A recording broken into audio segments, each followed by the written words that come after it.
any event in an educational institution, it's our tradition to lamp the light for Goddess Saraswati, goddess of knowledge and wisdom. So I would like to invite our chief guests to please come on stage and light the lamp for Goddess Saraswati.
May the light of the lamp guide us all towards wisdom and understanding.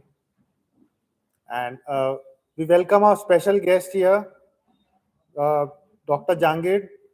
We have Shri Mohanlal ji Churiwala, Shri Murli Manohar ji, and we have Ritika with us. We are thankful to our partners for their valuable contributions and their guidance to ETSU scholars for their project work. So as a token of appreciation, we would like to present them with a gift. So I would request Rishika ji to please give Dr. Jangid.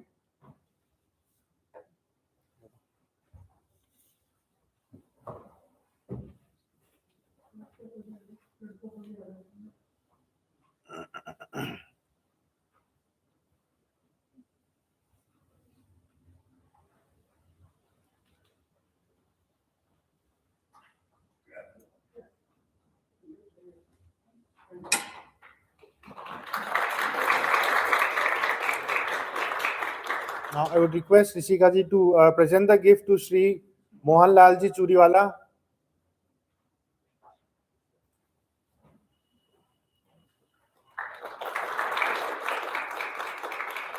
And now Mr. Murli Manohar ji.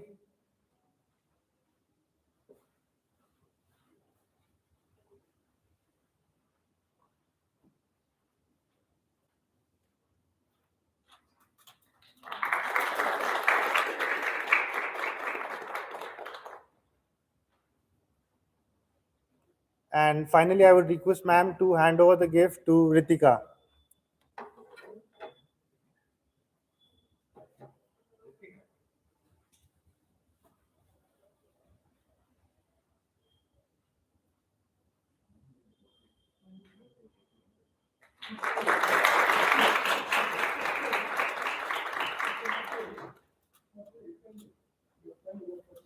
Thank you. I can see you're very eager to come on stage and give up your presentations. So without any further ado, I would request the first batch, which will present on rainwater harvesting, to come here and give your presentation, please.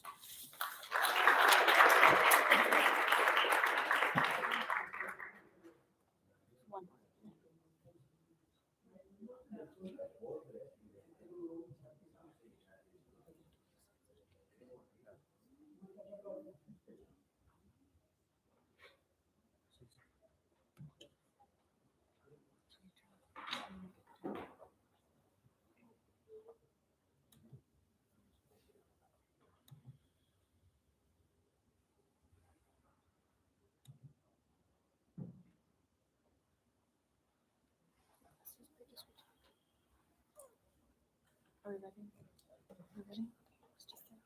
Are we ready to start? Welcome this afternoon. We are excited to tell you about our proposal for feasibility for turning rainwater harvesting into a social entrepreneurship opportunity here in Nawalgarh. Your presenters today are myself, Kate, Cassidy, Paula, and Morgan. And this is the brief agenda of what we're going to be covering today, which is a background of what rainwater harvesting is, an introduction to our proposal, a discussion of some of the implications, and then the lessons we learned here in our course. We'd like to take a moment to say thank you to many of the people with Destination Nawalgarh and the Podar institutions for assisting us in having this learning opportunity and supporting everything that we've been doing over the past 2 weeks. In particular, Dr. Sharma, who is the professor of our course, Rishika Podar, who was the coordinator for all of the wonderful activities we had, and then in particular, the Mohan Chodawal family, who hosted us for our site visit to view their rainwater harvesting program. So what is rainwater harvesting? Rainwater harvesting is the collection of rainwater off of a structure such as a roof that allows it to be collected rather than running off into drains or sewers. Water can then be stored in various types of tanks, cisterns, etc. But those storage mechanisms do have implications for the possible uses of that collected water. Untreated rainwater can be used for gardening, lawn care, irrigation, household non-potable uses. However, if you do filter and disinfect and then it's stored correctly, that rainwater can be used for drinking water. So why would we be interested in rainwater harvesting here in Nawalgarh? This chart shows the average rainfall by month for this region in millimeters. And if you look at July and August, the majority of the rainfall occurs then, and that equates to about 4 inches on average during those months. 1 inch of rain on 1 square foot can yield about 0.6 gallons of water. That's important here for many reasons related to the environment, but then also because there are portions of Nawalgarh that do not have piped water access, and so they rely on some of these other water sources daily and routinely.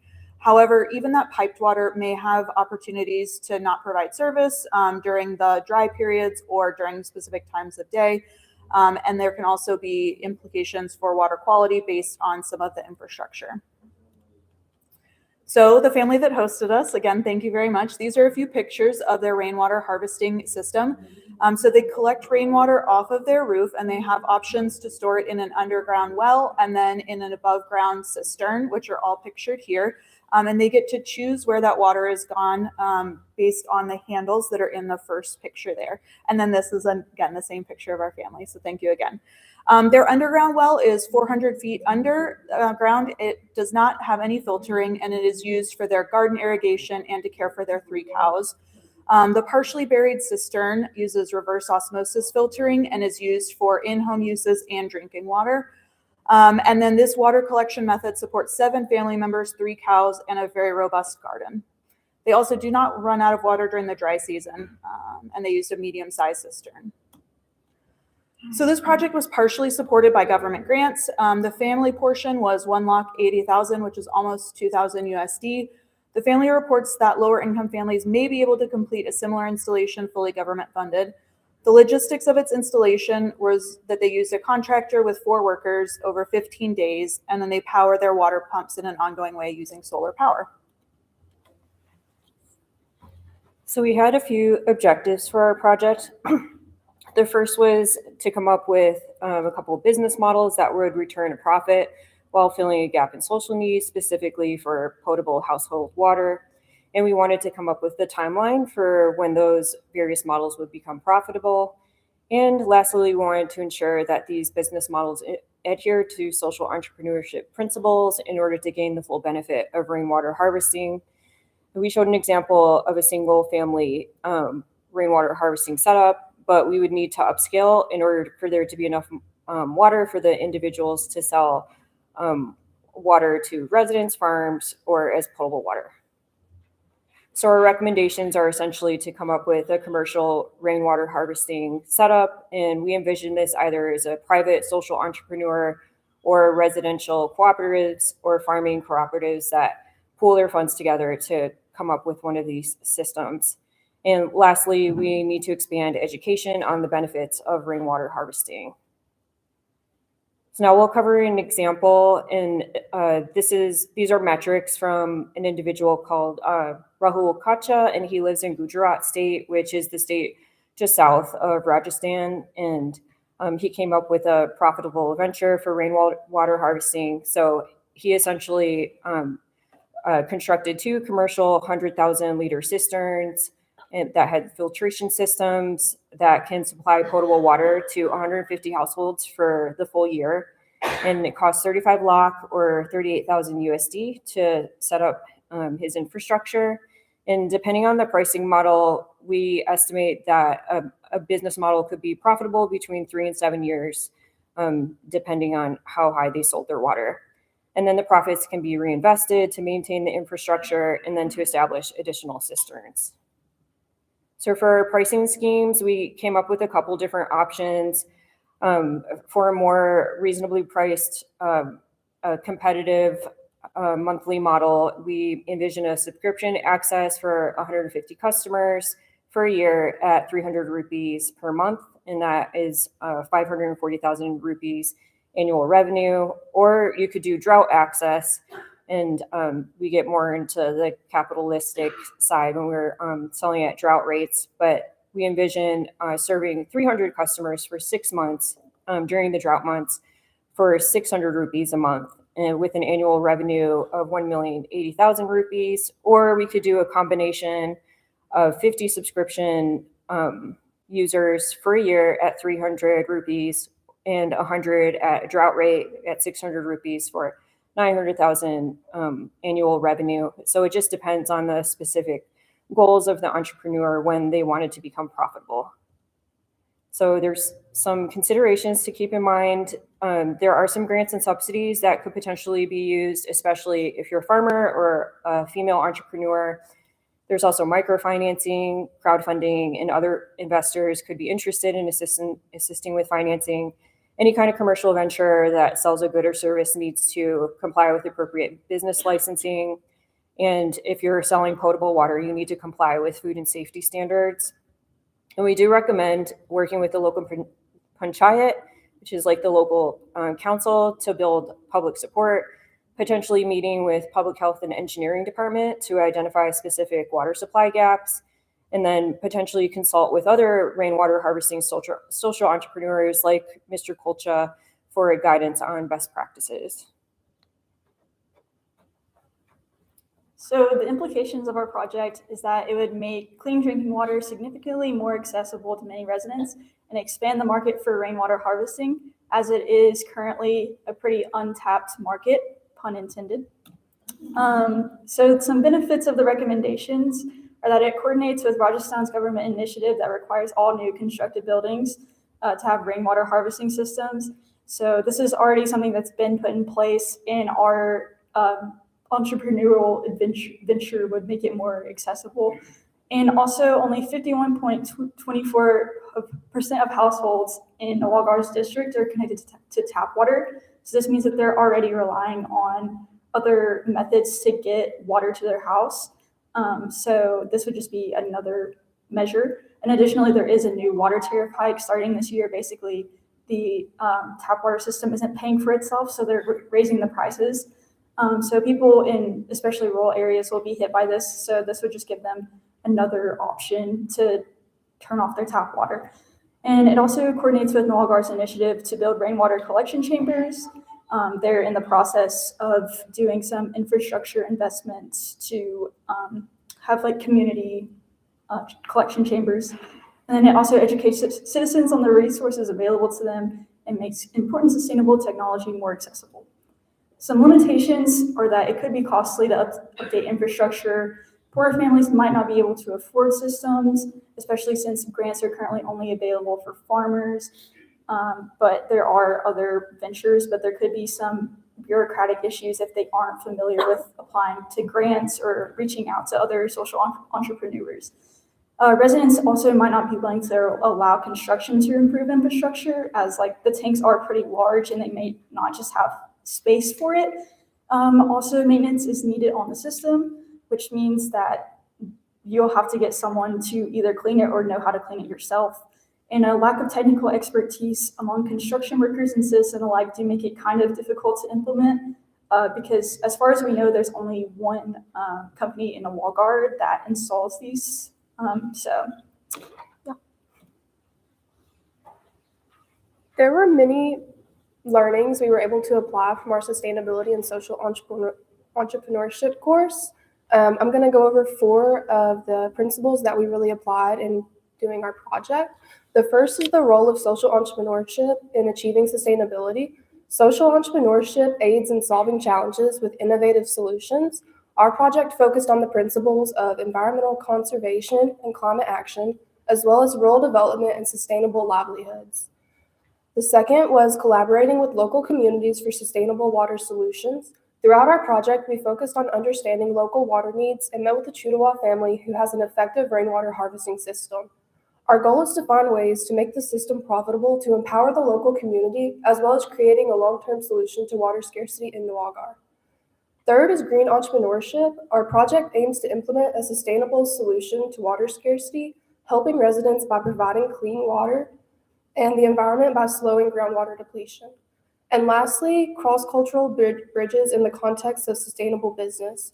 This allowed us to understand the local needs, especially in terms of water solutions, businesses, and sustainability, as well as lessons that we can take back with us to the United States. And additionally, we have some principles that we plan to apply in our daily life once we return to the United States.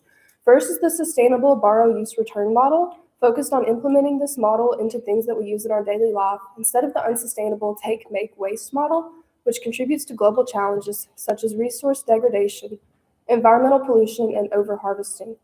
Second is conscious consumption. There are a lot of improvements to be made in the high consumption culture that we exist in within the United States.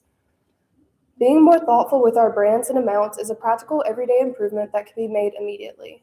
And lastly, renewable energy. Investing in energy-efficient technologies is a way to decrease energy usage and incorporate sustainability in everyday life. Again, I would like to say thank you to everyone who helped with our project, and thank you everyone for listening to our presentation today.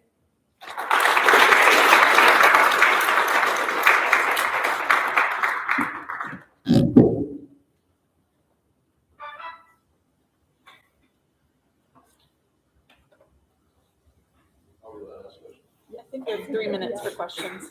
Okay, so what influenced your pricing decisions and the decision to choose a subscription model for the water service? We were essentially going off of, we kind of did some inquiries of people around us, like how much they were paying and what would be reasonable. And we did some research as well. And 300 rupees sounded competitive compared to like paying for the pipe service. And we also wanted to be able to eventually be profitable, because if it was too low, we wouldn't be able to attract investors or to expand. And how can you limit the consumption in case of subscription model? How can you limit the consumption of the people? On the same price on monthly basis. Someone is consuming higher, someone consuming less. Do you have any mechanism to maintain the supply?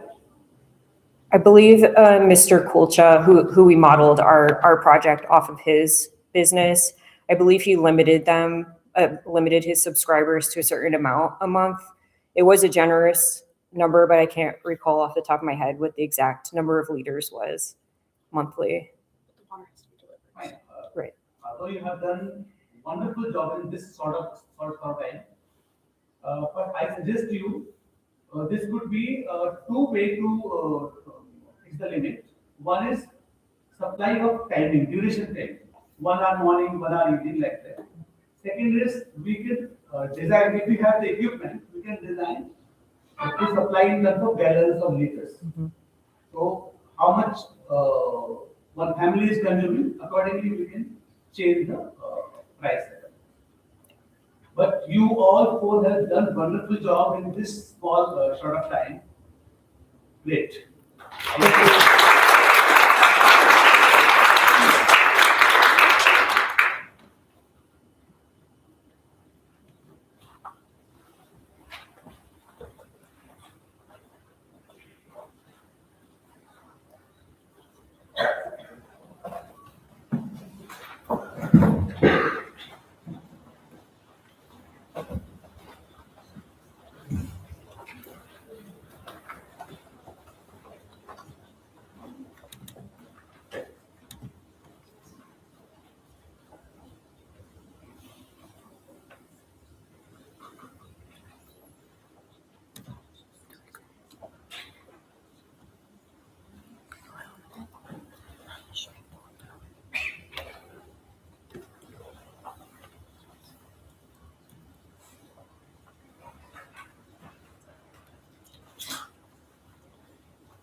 So we have prepared a presentation about the preservation of Indian frescoes. We are going to go over the history, the preservation techniques, preservation challenges, funding, and moving forward.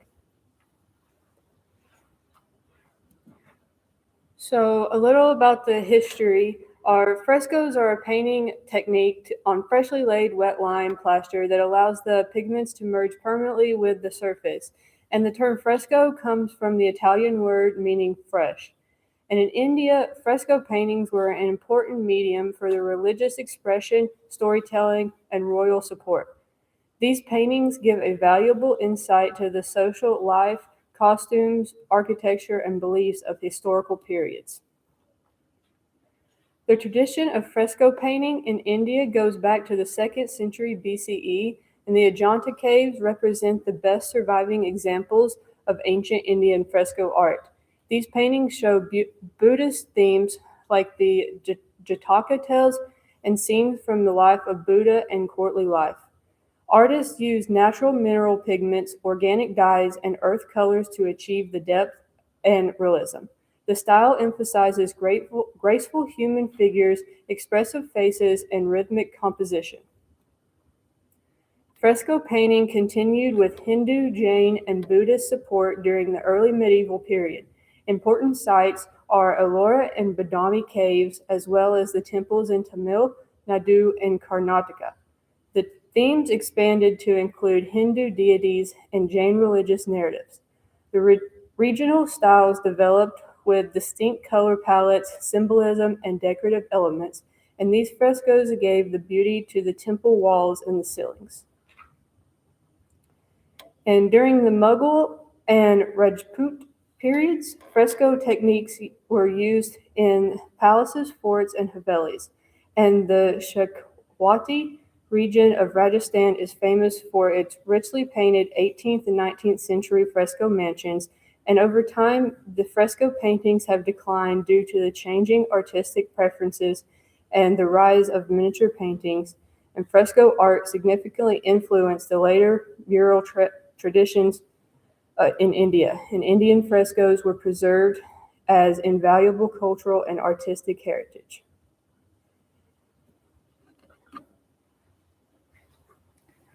The preservation techniques. So, understanding the fresco technique. Indian frescoes were painted using true fresco, also known as buon fresco, and lime-based secco techniques. They are made out of stone or brick walls, lime plaster, natural pigments like earth's minerals and plant dyes, and no modern glue and no acrylics are used. This means that they breathe. Moisture passes through them. If you seal them with modern materials, they rot. And I included pictures of the Podar Museum with the frescoes. You want to find the weak areas first. Before any restoration, conservators examine the fresco for cracks, flaking paint, and powdering plaster.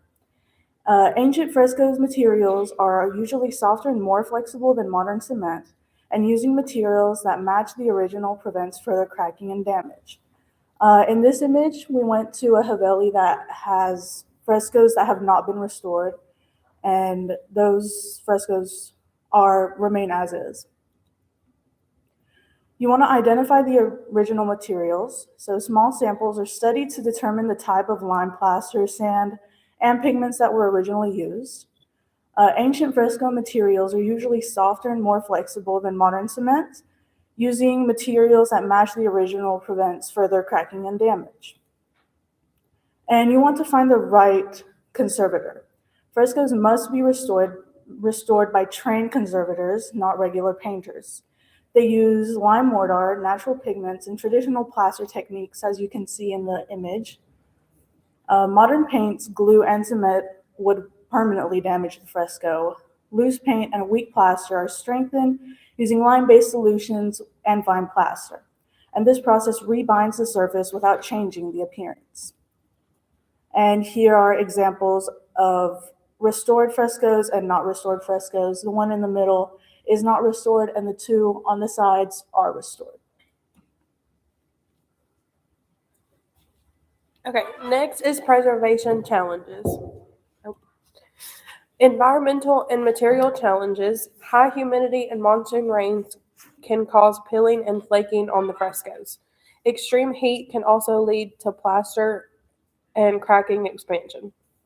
Salt crystallization pushes the paint layers off of the walls. Water seepage through the stones weakens the plaster, and climate makes the long-term preservation especially difficult. Heavy tourism can add CO2, moisture, and heat. Touching and vandalism can cause direct damage to the frescoes. Algae, fungi, and bacteria thrive in damp areas. Cracks from aging, earthquakes, and construction, and any damage to the wall is damage to the frescoes. And this is a picture of a sign that is displayed in the museum. Next is conservation challenges and why that preservation matters. Past restorations used cement and harmful chemicals, loss of traditional lime plaster knowledge. Conservation must match original material to look cohesive. It's more important to focus on preventative care rather than repainting the frescoes. Frescoes are non-renewable historical records, meaning that they tell stories, and protecting them preserves India's cultural identity. Next is preservation campaigns and public awareness. Preservation campaigns educate the public about fresco weakness as well as strengths. Encourage respectful tourism and limit physical contact, meaning don't touch the frescoes. Promote community involvement in heritage protection.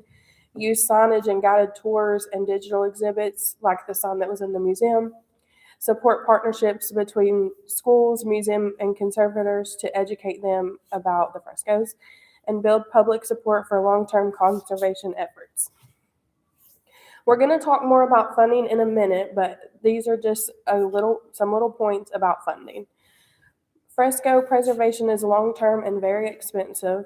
It requires scientific research and traditional craftsmanship.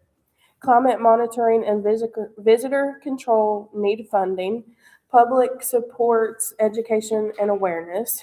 Training conservators helps preserve traditional knowledge. Sustained investment protects irreplaceable heritage, and limited budgets delay conservation efforts.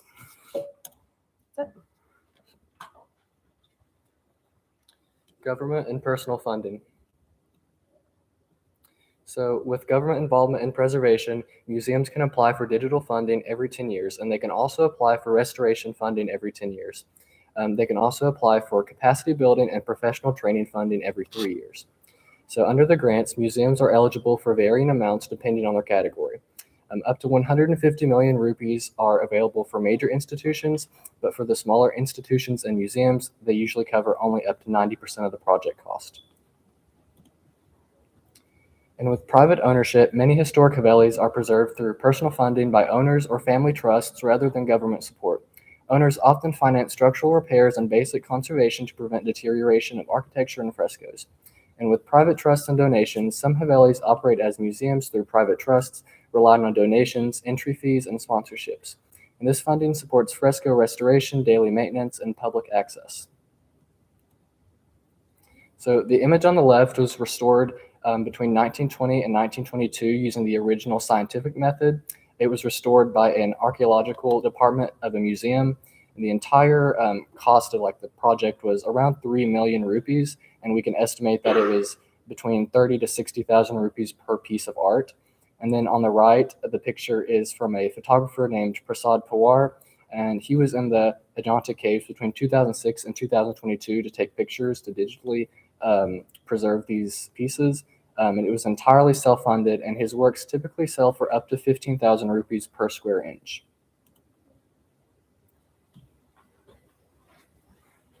Moving forward in the future of preservation. Digital preservation as an alternative. Although keeping material evidence of historical art and architecture is important for future generations to experience, it's also important to keep a collection of thorough documentation of significant works of art so they cannot fade to time. Prominent switches to digital preservation.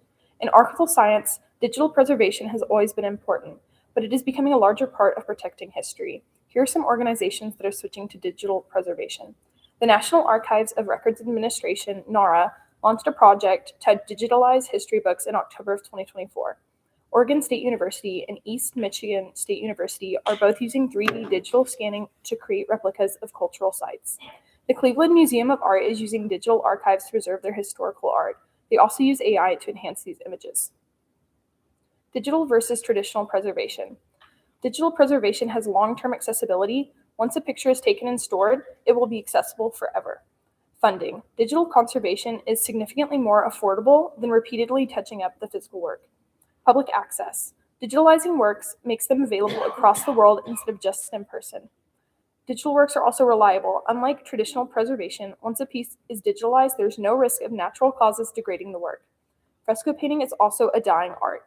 Skilled fresco artists are dying out, and there's no big career demand, so the new generation are not becoming fresco painters. And then here's our citations page, and thank you guys so much.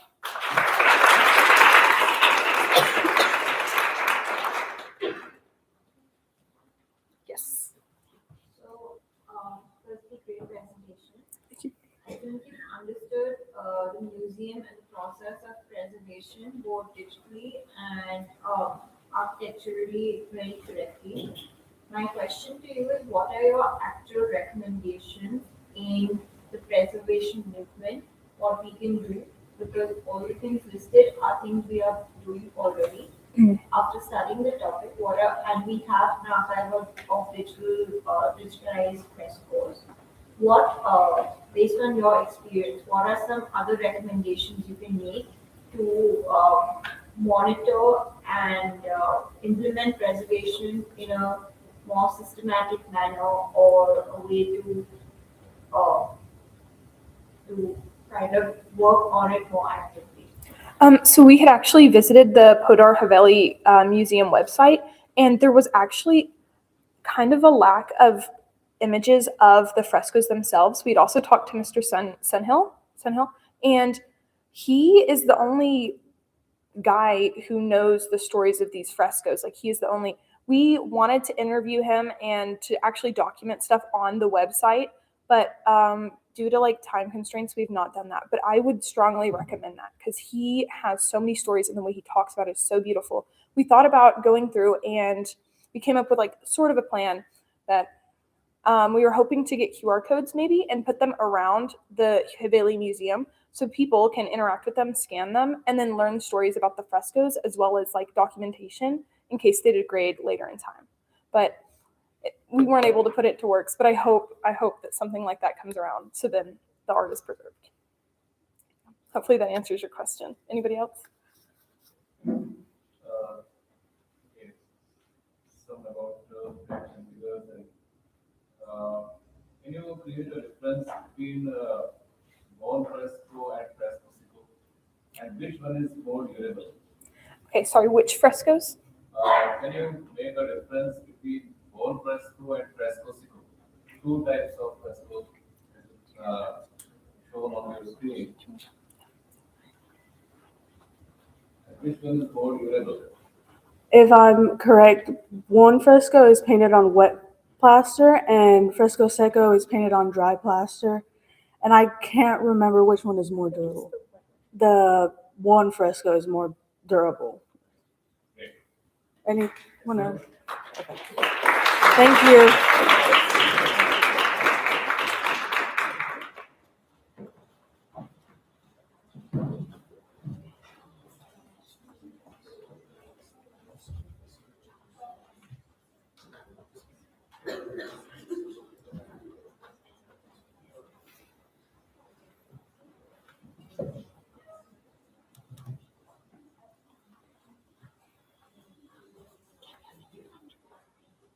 Okay, what do you do?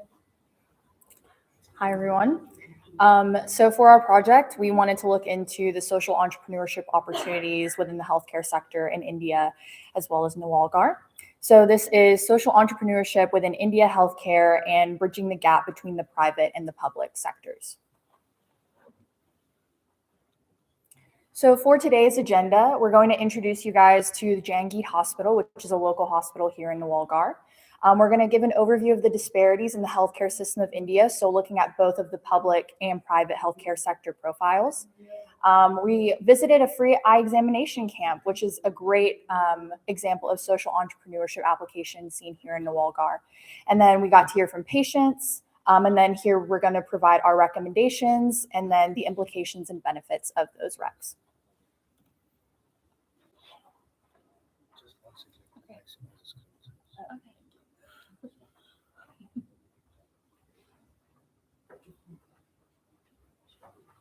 And these were our objectives for our project. The first one being outline and describe what public and private healthcare sectors are. The second being examining the gaps and differences between the private and public sectors. And then lastly, recommending solutions for the current healthcare systems to help bridge those gaps between the private and public.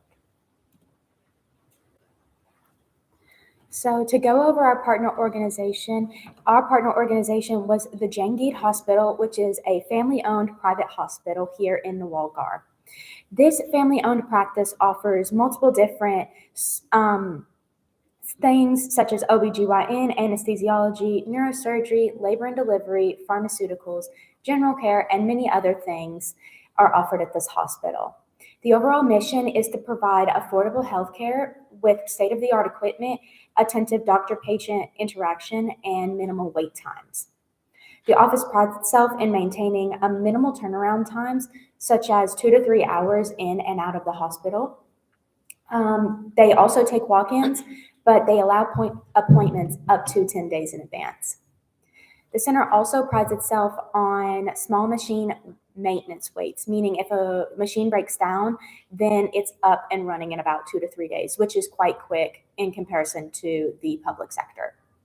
Private organizations like this have high utilization of their resources and better infrastructure than their public counterparts. And in the area, many opt for private centers like Jangid as it is affordable with higher quality of care. So looking at a social entrepreneurship endeavor applied, Jane Geed puts on every month on the 12th day of the month from 10 a.m. to 2 p.m. a free eye examination clinic. In here, they allow 500 patients to be seen and examined completely free to them, and they choose 70 to 80 patients to get cataract surgery that same day. So it's very impactful and beneficial for the community, and this is an example of how this private-owned hospital gives back and impacts these health disparities positively. So looking at the problem, we're examining India's healthcare system. As you know, it's divided into two sectors, public and private. Private healthcare offers oftentimes more quality care, but it's not accessible to everyone in India due to costs being associated with it. Because of this, many of India's population is pushed to source public health care. And oftentimes these are overcrowded, understaffed, and short on resources. So our projects serve to identify the healthcare inequities in the two, and then highlight social entrepreneurship endeavors to then bridge the gaps. And then on the right-hand side, we highlighted some statistics of the different inequities in this healthcare system. But the one that I really want to highlight so that you can understand is that nearly 80% of specialist doctors are found in the private healthcare sector, which creates a massive access gap for those who rely on public facilities, those being mainly rural and low socioeconomic statuses. So looking at the public sector within the Indian healthcare system, India is actually in the bottom 10 countries of public healthcare spending. So looking at the financials, the sector does have low government expenditure, which contributes to the low quality infrastructure and system that people see today. There's also poor pay and poor working conditions for doctors, which results in poor retention rates. Looking at the accessibility, the reduced visit times between patient and doctor, and many patients pay bribes or even connections to get the basic needs in government hospitals. Looking at the environment, there is limited availability to the resources, which leads to overspending despite the subsidized factors, and many medical tests and medicines are not available to the patients that need them. And now for the private sector of Indian healthcare.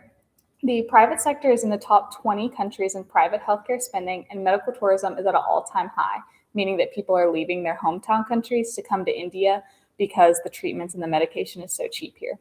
Large corporations in India Disparia dominate upper end of the healthcare market, similar to how it is in America. As for availability, public sectors are less available in rural areas, but they're more available in urban areas. And as mentioned earlier for financials, you do have to pay a little bit of out-of-pocket money to see a private sector. So that's why those attendance rates are lower, is because you are having to pay out-of-pocket money. But as for the environment, there's a high doctor-to-patient interaction and a better doctor-patient relationship. The equipment that private sectors have are state-of-the-art, as well as short maintenance periods, meaning fast turnaround times, so you're not waiting a long time. You can do walk-ins as well as allowing appointment booking in advance for specific treatments and procedures. So to have a better understanding of the overall general public's perception of the healthcare system, we went to some of the patients at the eye examination clinic, and we were able to ask them questions regarding some of our interests. So we asked them things like, have you ever been to one of these health camps? Are these events fairly accessible and easy to commute to? And if they've ever been to a private healthcare facility. So patient one, which was a mother with a young child, she reported that the eye camp was very easy to access, as it was only 2 kilometers away, with the hospital only a short taxi ride away. And she had never been to a private center. Patient two, which was an older, healthy man, he had never sought care in a hospital at all. But he found that the eye care event was very easy to access, as it was announced within a 35-kilometer radius. We also got the chance to ask our professor, Ambrish sir, and he reported that there are more crowds in public centers with a less patient-to-doctor interaction time. In private sector, there is a better quality of care with an improved medical technology. There is also a greater empathy and doctor-patient relationship seen. Public hospitals oftentimes work better in rural settings where the populations are small. And then we got to ask Dr. Manish Sharma, who is one of the main providers there at the hospital. And he reported that the country was in need of doctors in the 90s with a ratio of about 1 to 1,000, but it has lowered in the recent years as doctors have increased. He reported that he had worked in both the public and private healthcare sectors, so he does have a very interesting perspective on both. And he claims that the main difference between the two sectors is that the public knows how to utilize their resources to the fullest. So now that we've compared and contrasted both, let's move on to our recommendations. The first one is to create incentives for NGOs and startups to give back to communities suffering from health disparities.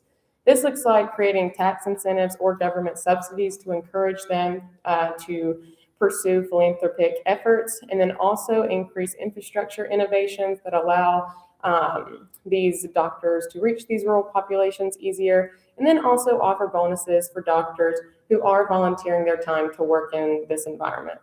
The next is to increase public and private partnerships / collaboration.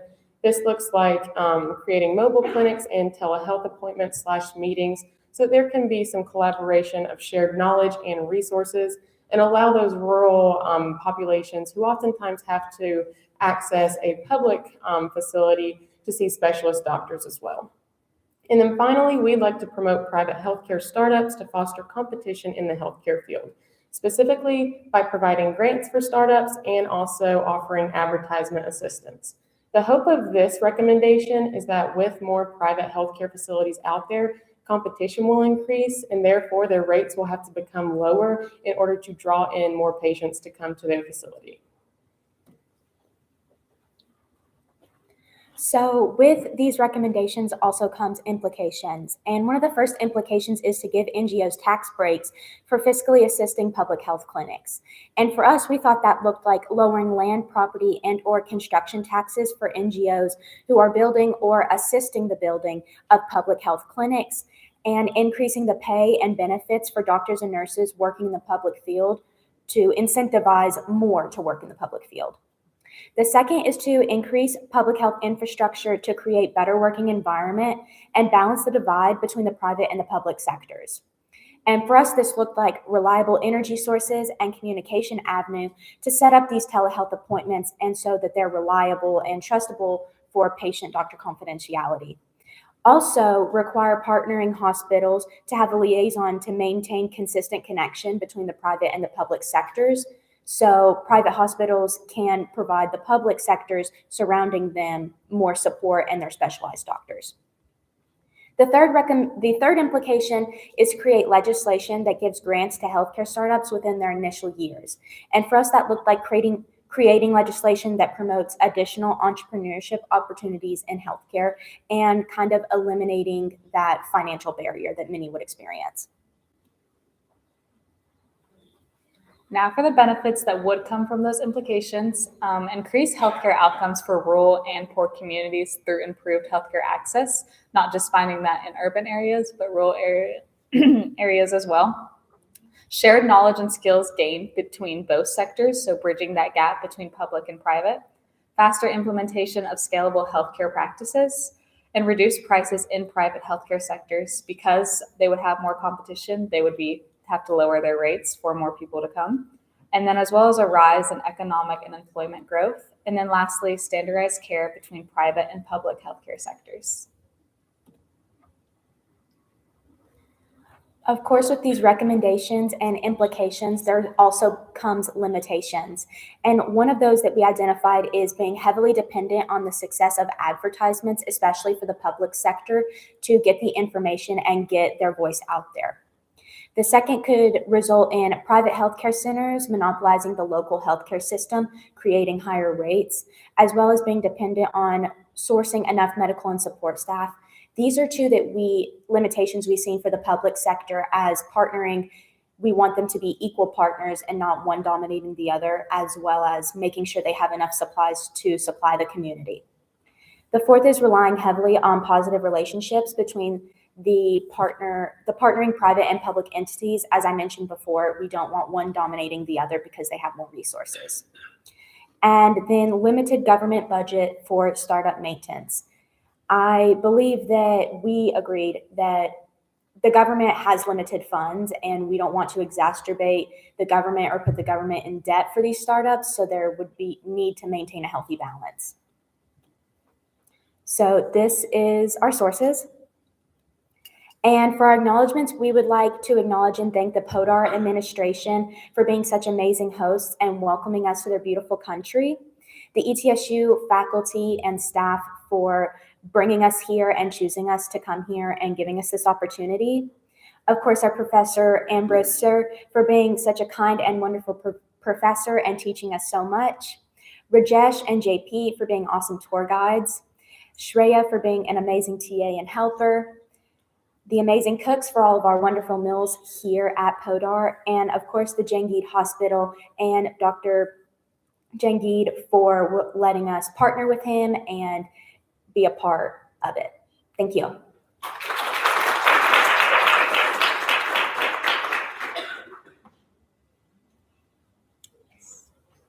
Yeah. You discussed how advertisements might be an issue. Have you looked into what types of advertisements might work in a rural area such as Nawalgarh? Yeah, so they're already actually doing a pretty good job. Everybody that we spoke to at the health camp said that within 35 kilometers, they knew of that health camp. So it's pretty much just spreading the word, making flyers, making advertisement billboards, stuff like that. But as for the health camp, they did do a pretty good job. Everybody there said it was accessible and that news was spread pretty well. Sorry, that's a good mention to that. So they used those flyers and billboards? Yes, yeah. At the hospital, they spread the word, at the Jangid Hospital, as well as just throughout the town of Nawalgarh. It's very word of mouth. Yeah.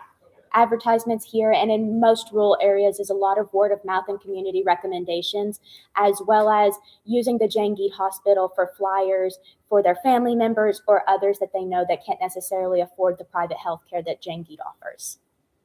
As well as that health camp is on the 12th of every month. So it's consistent now. I'm sure attendance rates have grown, but because they've kept that consistency for a while, it's spread more. So I'm sure the first month was a lot smaller than it is now.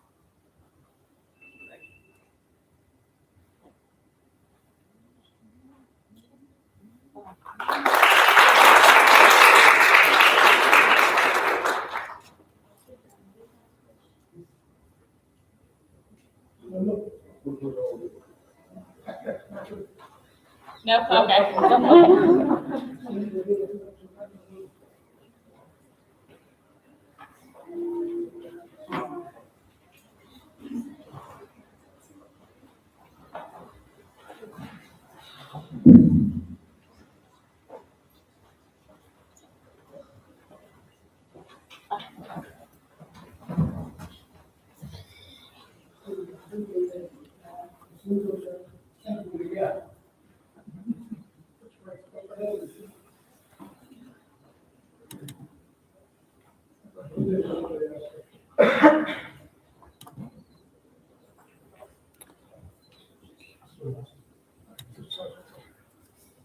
So for our presentation, we have been working on comparing the Arthashastra to modern management. The Arthashastra is a book on statecraft written by Kautilya, an early advisor to the Mauryan Empire, who helped them spread throughout the subcontinent of India. Now, Kautilya's Arthashastra has been compared to Machiavelli's The Prince. However, in our reading, what we found is that it compares a lot more within the state, not only when it comes to interstate conflicts and addresses, but it also talks a lot about maintaining a balanced budget and how to maintain revenues within a state. And it also includes a lot more within spycraft, much more than even, let's say, Sun Tzu's Art of War, which mainly talks about in the context of military conflicts. We'll get into that into our presentation, but the book was very insightful and also very long. Here's a table of contents for what we will go through. We looked into, during our class, the Saptanga theory, which divides the state into multiple aspects for comparison. And within our class, we looked into the division of kings, ministers, territory and people, the fort, and underneath each section, you will see what we are comparing it to in the modern day. The treasury, justice and the army, and the ally. Section 1, the king. Kautilya emphasized a strong character within kings, having a good morality, which is the basis for their legitimacy within an empire.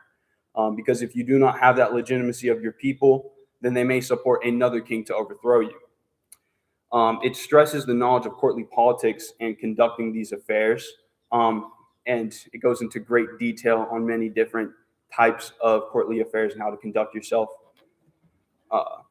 Rule through absolute power, and using other parts of the state as an extension of the king's authority. The next section will go through ministers, but ministers almost act as an arm of the king, allowing him to administer various parts of the state. And you see it go into a lot of various parts of statecraft, talking about what makes a good king, who to support, and what makes a weak king. And all of this advice you can see is how the Mauryan Empire spread throughout the subcontinent. Within modern management, you see a more balance of powers rather than absolute power centered within a king, a strong central authority, where a legislative can help make laws, a judiciary can interpret these laws, and the executive is the one who helps enforce laws. We compared some of the American versus British democracies, that is the presidential versus parliamentary system, where in a parliamentary system you have a prime minister. And it is important to discuss the failure of the early American system, the Articles of Confederation, which, due to the Americans' fear of a strong executive because of their previous bouts with King George, they had decided to keep no executive within the system. But early on, they saw rebellions, they couldn't enforce their laws, and overall, they had an ineffective state under the Articles of Confederation because the state could not properly enforce its will, which required them to go back and implement the Constitution, which allowed for the creation of the president. Now, we compare all these different forms of statecraft within the executive. That is the king versus the presidential or parliamentary system. And then also the emerging unitary executive, which seeks to supplant the power of the other two branches. And we see some parallels to kings of the ancient times, because we see how they are now trying to take those powers back into their own fold. And I personally don't like kings, so I wouldn't recommend this. But if a king were to come to power, they could probably look back on Cotillia's words to see how it is to keep control of that system. And here we compare royal writs to executive orders. Within the Arthashastra, Kautilya writes out how writs can be done for many different purposes, and they're great importance to keeping power within the state. And there are 13 separate purposes as written above, and can be used for a variety of manners. Now, executive orders within the presidential system could be used in a similar way. However, their main purpose is in order to faithfully execute the laws of the legislature. And they cannot override federal laws or statutes because they still have to act within that separation of powers. Now, in the modern day, we are seeing how executive orders can be abused and be used almost like royal writs in attempt to override federal laws and statutes, which are against a constitution. But under Kautilya's theories, for a king or executive in this case to try to override those powers is good to their consolidation of power. And here we see another quote from the Arthashastra talking about the inheritance of empire.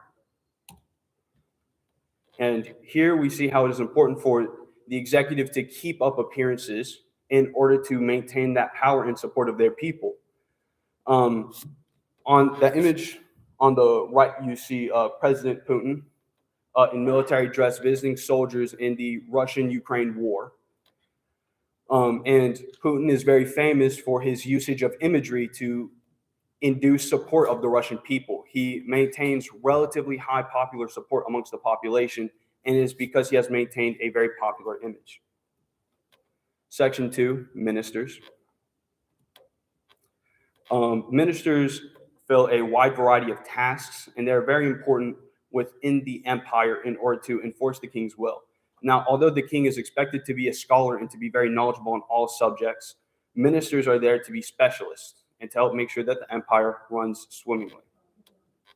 And within the Arthashastra, they are built within that caste framework, and you see how they work within this hierarchical basis. And here we outline certain positions. Ones that I would like to point your attention to is revenue collection, which we will go over in more detail in the next slide.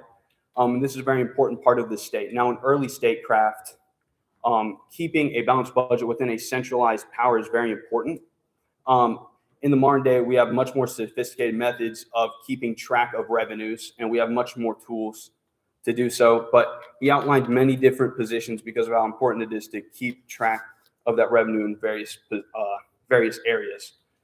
He also outlined various covert duties for spies, not only for military usage, but also for revenue collection and justice, and sometimes even to make sure that the king's own ministers are honest and are doing their jobs and are not embezzling funds from the treasury.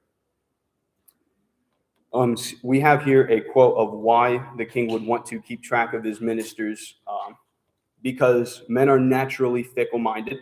They must be observed constantly because they could embezzle funds or try to supplant the king even. He outlines early on in the text how the king will use spies to make sure that his servants are loyal and that they will not try to go against him, whether it be for gold or power or any other vices.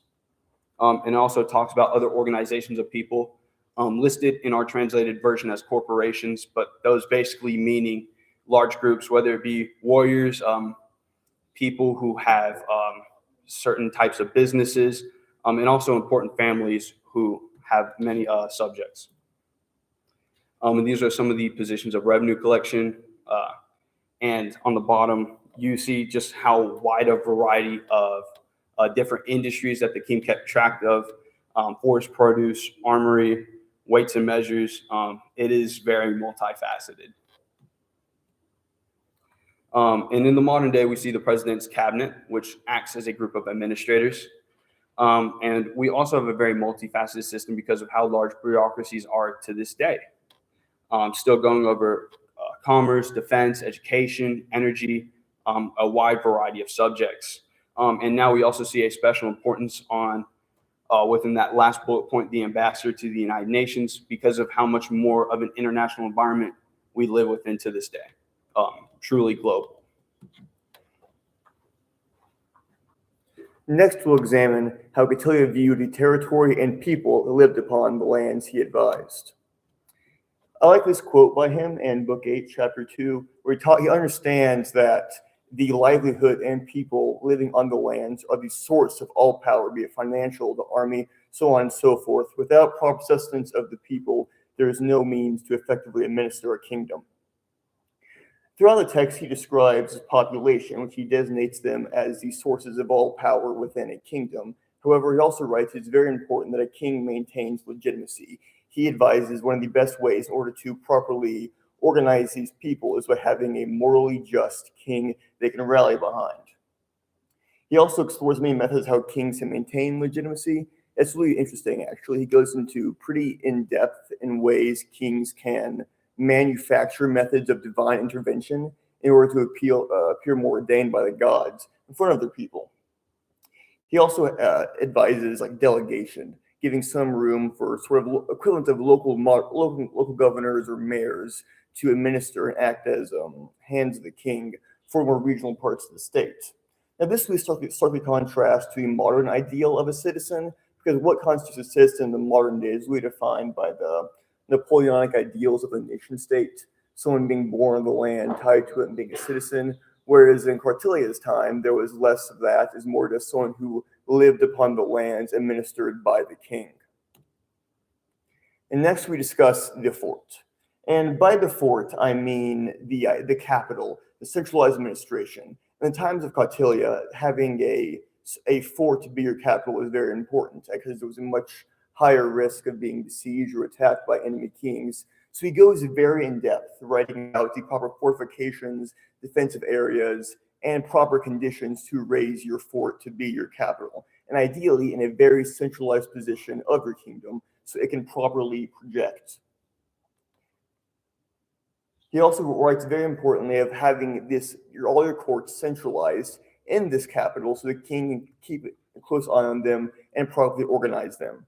Now, this stands in stark contrast to the modern day, where we have more dedicated regional capitals, and the importance of the Capitol building as being a highly defensible position is less so important.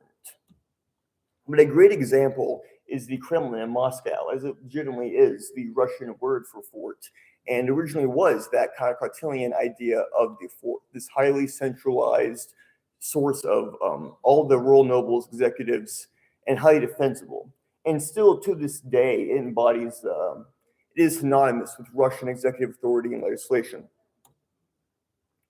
Next, we'll talk about the treasury and how they conducted economic means at the time. Wait, is this your section? Okay. So at the time, when Kautilya writes the treasury, it is his reserves. It is the gold and wealth from which sustains the means of the empire. And he often writes about getting revenue from the people, but it's not revenue as in like taking their money or taking the means they produce off the land and using that. And often kings would mint coins of valuable metals as the predominant currency of the time. Typically gold is very often used, and would draw upon the reserves as needed. Now, in the modern day, we see a stark contrast to that, as the majority of nations do not have a fully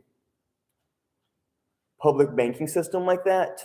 You use paper currencies. It's gone a long way since. I need not explain the differences between the ancient reserves, the modern day. However, I think the biggest commonality of such is the practice of the gold standard, and many nations still have that and still base the value of their currency around this reserves which the state has.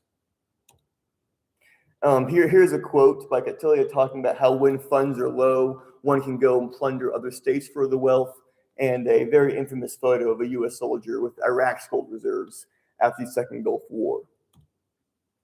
I'll pass it off. Okay. Next is justice in the army, and I'm going to have to speed through this, guys. I'm sorry.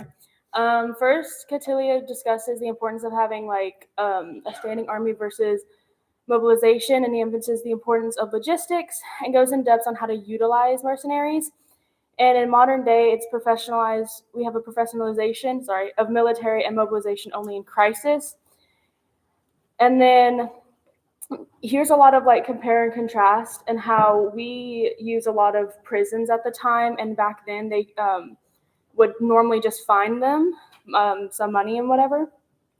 And then this is a comparison of old rule standards versus now. And then the ally. So Kautilya emphasizes allies as primarily means of military alliance and security. It suggests importance of having a designated welcoming ministry to enable the housing of guests from other kingdoms and encouraged reliability when suited. And then modern, based more upon spheres of influence and trade over inherent military alliance and done at a global scale opposed to just in India. And then similarities to diplomacy. Similarities and differences. Similarities are emphasizes espionage and subterfuge. Importance of individual head of state's role and relations. And some differences. It further emphasizes international trade and organizations. And then, yes, that is it. Some institutions have changed, but a lot of the principles remain the same when you read the book. Thank you, and any questions?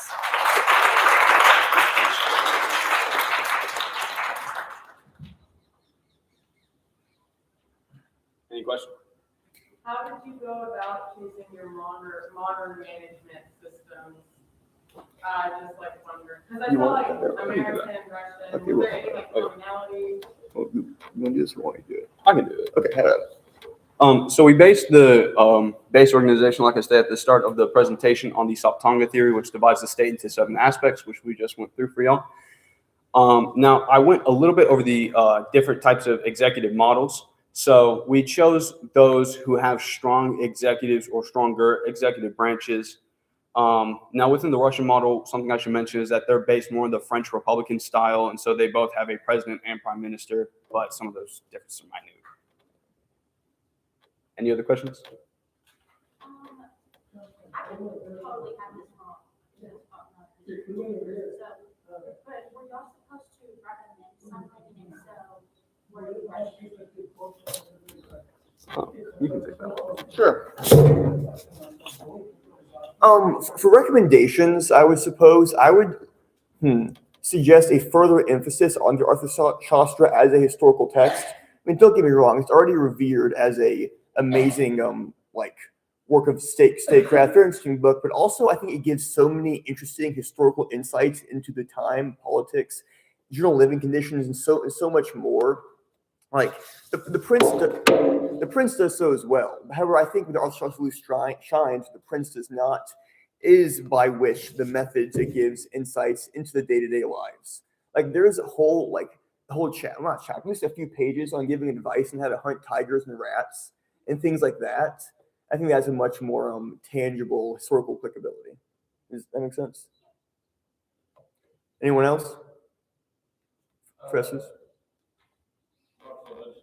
Just tell me the soul of Cortelia's story in just a sentence. The soul of Cortelia's story.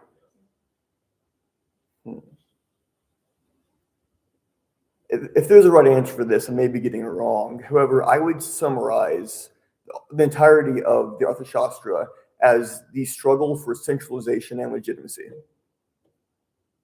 It's pretty good. It's like a 600-page book, so very lengthy. Yeah, and it's like, I think, what?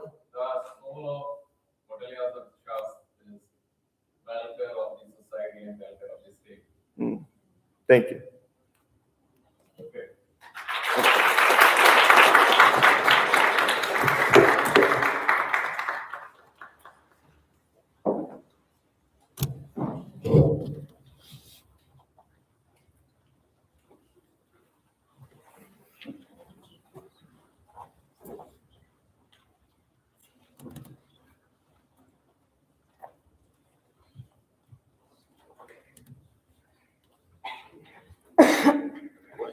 Thank you. Are you ready? Okay, sounds good. Good evening, everyone. How are y'all doing? Good? Great. I know that we're all looking forward to break, but please just spare us a few moments of your time because we're so excited to present to you the Learn and Earn, which is a model for women empowerment. My name is Nancy Lazo, and today I'm going to be taking care of our introduction. So first, we would like to start with some acknowledgments. Thank you so much to the Podar Education Trust and East Tennessee State University for partnering. We would not be standing here without you, and I cannot wait to take all these learnings back to campus.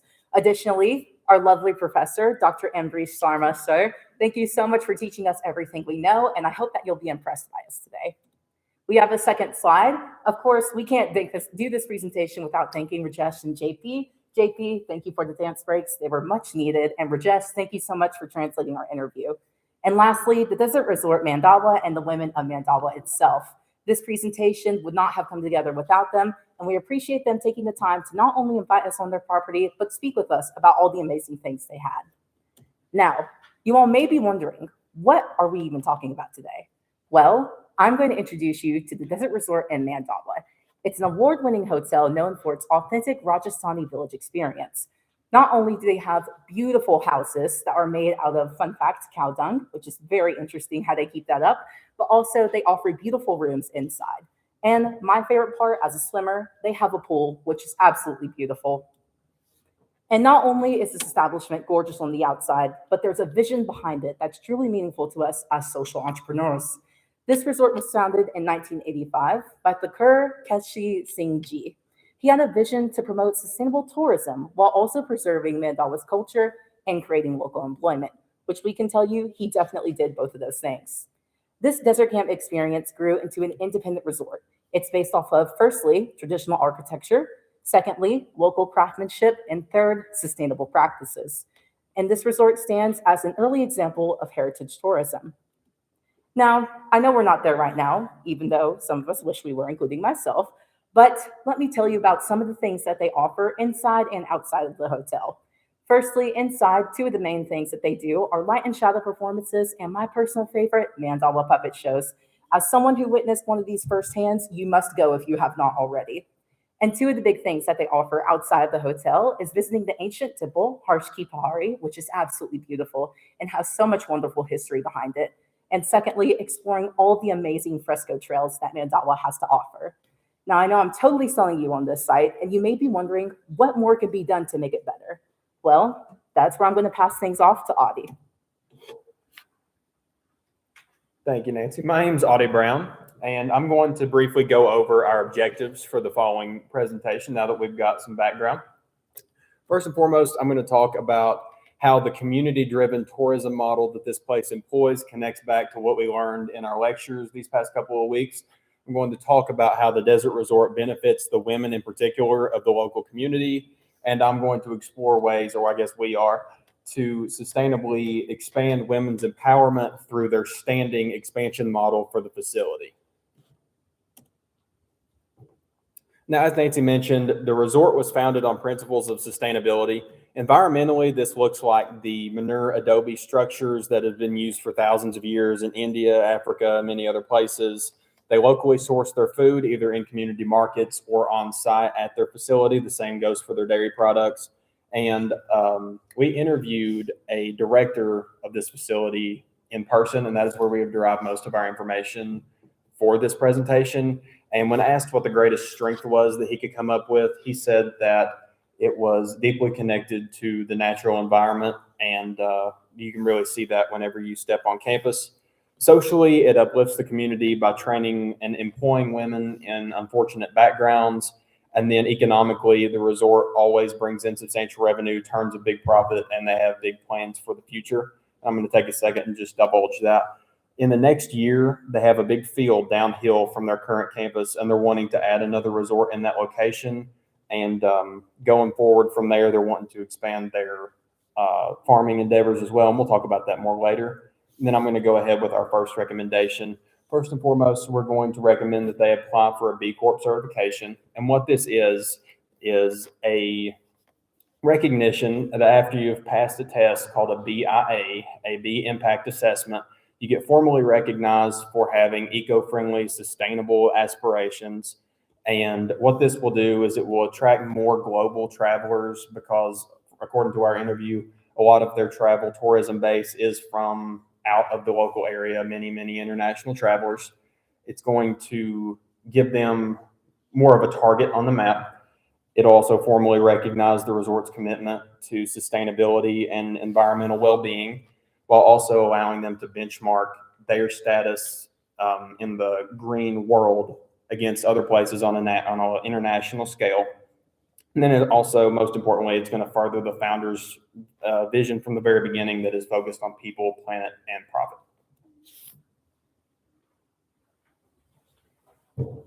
Hello, my name is Chloe Campbell, and I'll be taking over and sharing the rest of our recommendations and a little bit more of how the Desert Resort Mandala is a very wonderful and successful social entrepreneurship based on what we learned in our course.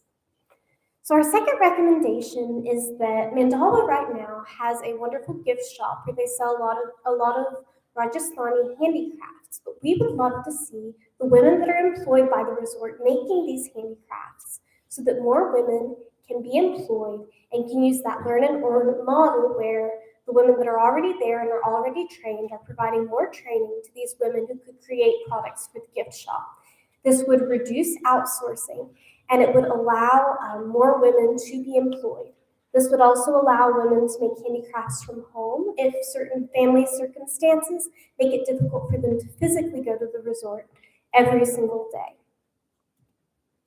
Our next recommendation is that currently the Desert Resort Mandala has a very wonderful farm-to-table model. They grow most of their own food that's served in the restaurant. However, they are still outsourcing some produce. In alignment with Mandala's goal of expanding their farming in their resort, we would love to see all of the food that they're serving in their restaurant be produced on property. This could also follow the learn and earn model, where these women are learning from the farmers that they already have at the property how to do sustainable farming practices.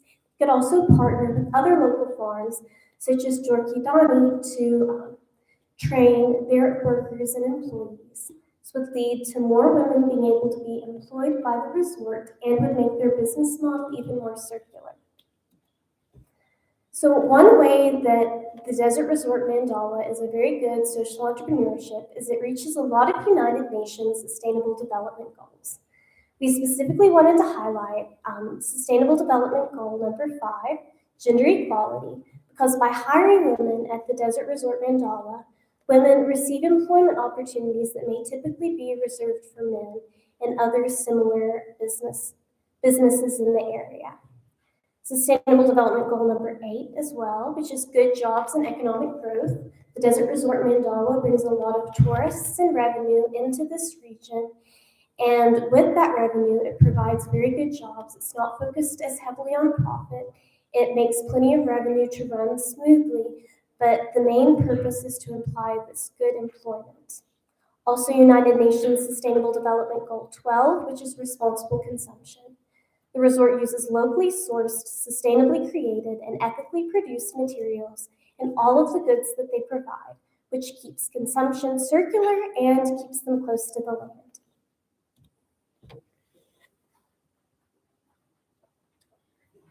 So the current model of the Desert Resort Mandala and our recommendations fit within the ESG framework, which is a way to evaluate how sustainable businesses are. So ESG is environmental, social, and governance.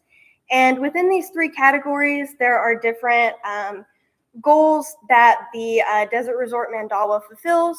So for environmental, there is energy use and efficiency, which they fulfill by being powered by solar heating, waste reduction, which they fulfill with the mud architecture and their no plastic use policy, preventing biodiversity loss, which they fulfill with their oasis fed by recycled water.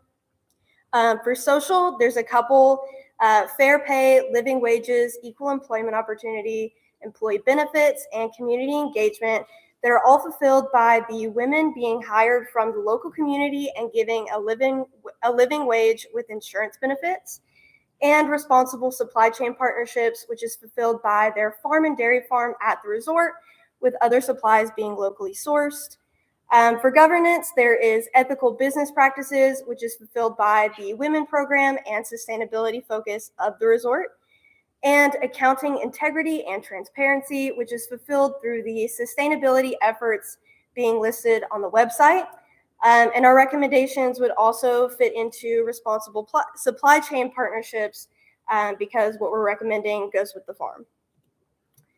So the implications of recommendations with the Learn and Earn model are that all food used in the restaurant will be sourced from the farm, eliminating outsourcing and establishing a circular model at the resort. Partnerships with local farms will allow more women local to the Mandala area to be hired and trained. Additional utilization of crafts will bring more sales, and the crafts will be culturally authentic. And the gift shop will be fully supported by artisans and allow women who can't work in the resort due to limitations to still make some type of wage. And then the limitations and benefits of our recommendations. The limitations are there is limited room for growth because the main opportunity for growth within the model they have now would just come from hiring more women. This is not a common business model for this region. Not many places have programs like these. And women in unsafe households won't experience a situation change. But some of the benefits are that more local women will be empowered through this model, even if they don't work at the resort. The resort will become more sustainable through the circular model, and expanding the farm will allow more women to learn a skill and make a profit. This is our bibliography, and this is our thank you and Dhanyavad.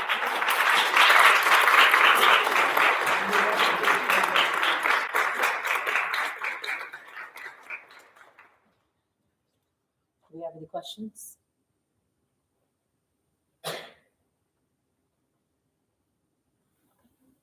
Sounds good. Thank you.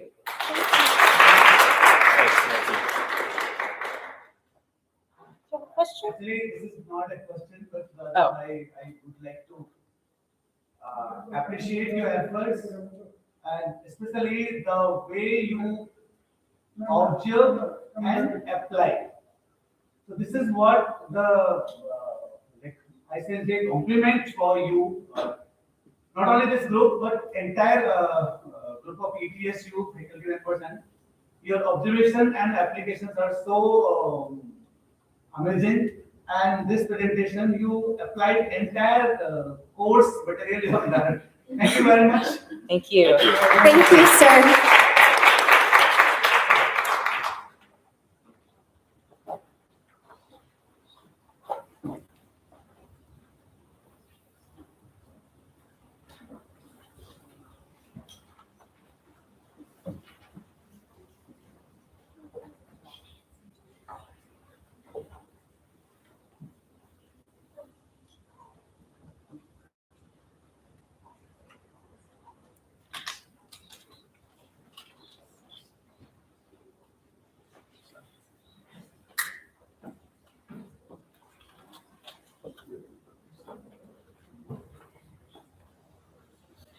Okay, so you have a break for I think 15 minutes, and we'll be back after 15 minutes and continue with the presentations.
It's similar to the shop. Some of those aspects are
people that lived thousands of years ago who wrote and first interpreted the Vedas, a small group of people who dedicated their lives to a set of rituals that they believed maintained the order of the cosmos. The source for this religion is the Vedas. We don't have much else to rely on. We will be first. Jade will be discussing the Vedas first, and then she will discuss the yajna fire ritual, which is at the center of the Vedic religion. Then I will discuss the way that the Vedic religion expanded beyond this ritual, and then Allison will finish us off with a discussion of how the Vedic religion influenced other Indian religions. Hello, everyone. So along with every sacred text, there's a lot to them, and fitting it into a small presentation is very hard, but hopefully I am able to sum it up pretty well. So out of the several ancient scriptures, the Vedas are titled under Shruti, meaning to be heard. So the Vedas are a divine collection of 4 books. The Rig Veda, the first one written, meaning praise, the Yajurveda about worship, the Samaveda about song, and the Atharvaveda about stable mind. These Vedas can be broken into several factors with aid from internal and external sources. The Vedas' core is recognized in 4 elements: philosophy, hymns, ritual, and the relation to the universe. Now, it is important to mention the external factors creating the foundation of the Vedas, which are applied within several studies. So the study of sound of speech, grammar, linguistic rhythm, word formation, rituals, and astronomy. Concluding the format of the text, it is notable to mention the Upavedas, specific disciplines authored by man that give the Vedas a practical application. So under the Rig Veda are medical and life sciences, business and administration. Under the Yajurveda is archery and warfare. Under the Samaveda is the arts. And under the Atharvaveda is architecture. Next, the Yajna ritual, which was a very prominent ritual during this time, so that's why we are mentioning it. So it's a fire ritual led by a mantra, which is a chant, formulated by sacrifice to purify the sacrificer, aiding cosmic order. So the parts of the ritual include Agni, offerings, the kund, and specific sacrifices. So Agni is the personification of fire or the messenger god. Fire was used as a form of message through smoke. And here is a fresco of the god. Offerings included ghee, grains, herbs, coconuts, wine, personified by the god Varuni, and sometimes, but more rarely, animals. Human sacrifices have only symbolic references through the text, meaning that it most likely did not occur. Concluding this, we have the kund, which is a fire altar displayed on a copper pyramid. Usage of copper for purifying properties. The pyramid represents Earth and the cosmos, used in homes and temples. And then finally, sacrifices were focused on enhancing a soul's purification and enlightenment with the cosmos. So the 5 great sacrifices: Brahma, knowledge; Deva, gods/elements; Priti, ancestors and elders; Uta, nature/beings; and Manushya, fellow humans. Now I will hand it off to Allison. Oh, and you, I'm so sorry. No, You. perfectly fine. Yeah, it's okay. I just want. So as Jade explained, for each of the Vedas, the Samhita is what serves as the ritual core.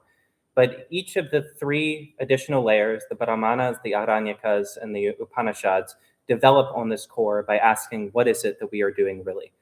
So the Brahmanas start this by going from ritual to explanation, by first with the Vidi, laying down what it is that the ritual, what the ritual is that we are doing, and then with the Atavada, the Brahmanas try to explain the nature of the ritual and how it is that the ritual maintains order in the cosmos, which is, of course, the attempt that these rituals are making. They tend to explain these through correspondence by identifying aspects of each of these rituals and finding what these aspects correspond to in the world. Then the next layer, the Aranyakas, which in many ways overlap with the Brahmanas, add another layer of abstraction. They go from explanation to symbolism, trying to identify what it is that these rituals symbolize, not just in the world, but within ourselves. They take more of an esoteric turn, which is related to the fact that the Aranyakas are called forest texts. The ritual in the Aranyakas, the ritual progresses inward, inside oneself, a sort of internal alchemy. And then finally, the Upanishads take it from symbolism to philosophy, changing the focus away from ritual, not rejecting ritual, but just simply shifting the focus to samsara, the endless cycle of reincarnation. And the Upanishads try to provide the key to salvation, or the escape from this samsara. And the key to salvation, according to the Upanishads, is the realization of the unity between Brahman and Atman. Brahman being the most fundamental reality, and Atman being the self. The Upanishads also contribute significantly to the development of the concept of dharma, which is key to many of the religions that come after the Vedas, which Allison will talk about. Okay. So, hello, I'm Allison. I'm going to be talking about how Vedic religion influenced later belief systems. The Vedas were foundational texts for ancient Indian society. They influenced social norms, ethical life, and personal conduct, introduced the idea of dharma and karma, moksha, still prevalent in Buddhism, Hinduism, and Sikhism, also Jainism. Beliefs that the human life should be satisfied mentally, physically, and spiritually, introduced gods and deities based on nature and natural elements. And in Buddhism, you can see bodhisattvas, which aren't really gods, but rather guiding spirits and deities. Philosophical in nature, especially with the installment of the Upanishads, which switched, as Nathan said, from more of a ritualistic kind of system to a more philosophical and thought-based system. They established a set of rituals that have either been purely passed down or adapted into later religions. And also, this is where the development of a caste system comes into play, either later adopted or fought against, like we can see with the Bhakti movement, and especially with the development of Sikhism going directly against that. Also, Jainism and Buddhism were direct reactions from fighting against the caste system, creating revolutionary social reforms. So firstly, with Buddhism, we have the idea of samsara. And what I'm trying to do here is make it clear and evident the Vedic religious influence on these religions. So we have samsara in Buddhism. The Vedic religion introduced the idea of liberation from life, death, rebirth cycle, which is the moksha. Buddhism is centered around spiritual enlightenment, finding absolute truth in order to escape samsara, the illusion and suffering that is reality. And something that I found, like looking at all of these religious and belief systems, is there are steps, seemingly, to divinity, sort of categories that one must follow in order to find either divinity within themselves or follow a holy life. A common structure amongst Vedic influenced religion is a series of steps one must either understand or live by in order to live divinely or in harmony. For the Vedic religion, this looks like the 5 sacred acts, and for Buddhism, this can look like the 4 noble truths, which leads into the 8-fold path. This is where you get into right action and right thinking and different steps to do so. Ritual and ceremony. Buddhism influenced a lot of Hinduistic elements such as mantra, mudra, and ritual sequences. Oftentimes, Hindu deities can make their way into Buddhist practice, especially what they stand for and what they represent. And both of these religions sort of grew up together and influenced each other's growth despite noticeable differences in belief and practice. For example, going off of the gods and deities, you can see a bodhisattva Tara in Hinduism, in Hinduistic practice a lot of the times, but you can also see Krishna in the Buddhist practice and the following of Ganesh. Moving on to Hinduism, there are different schools of philosophy which were directly influenced by the Vedas.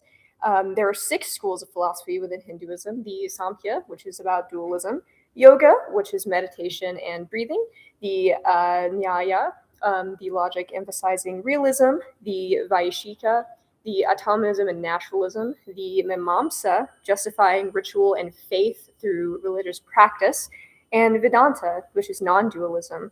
All of these are directly influenced by the teaching of the Vedas, as I said. And festivals and rituals conducted in everyday life are directly influenced by the Vedas. Some events, such as weddings and funerals, are actually directly copied verbatim from the text. Festivals such as Diwali and Makar Sankranti incorporate ancient Vedic rituals, worshipping and prostrating to ancient gods introduced in the text.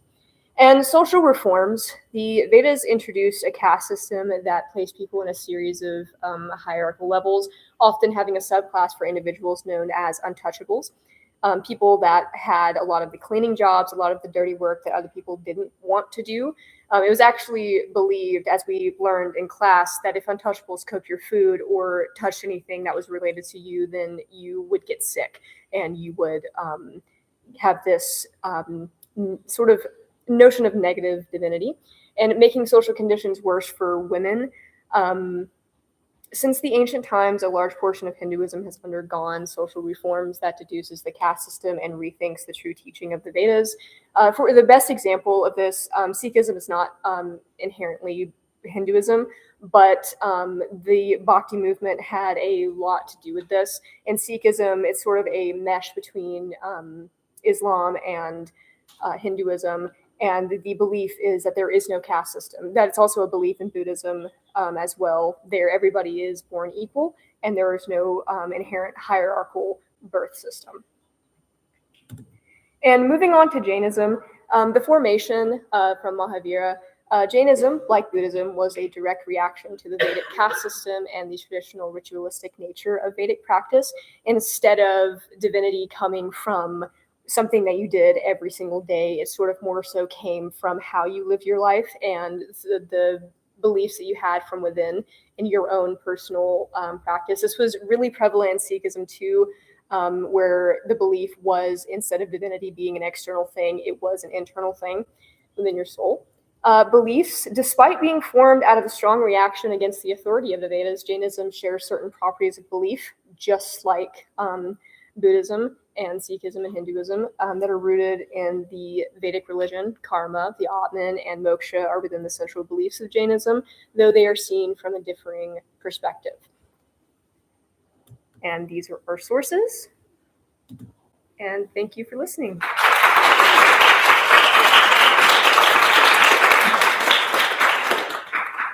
Questions?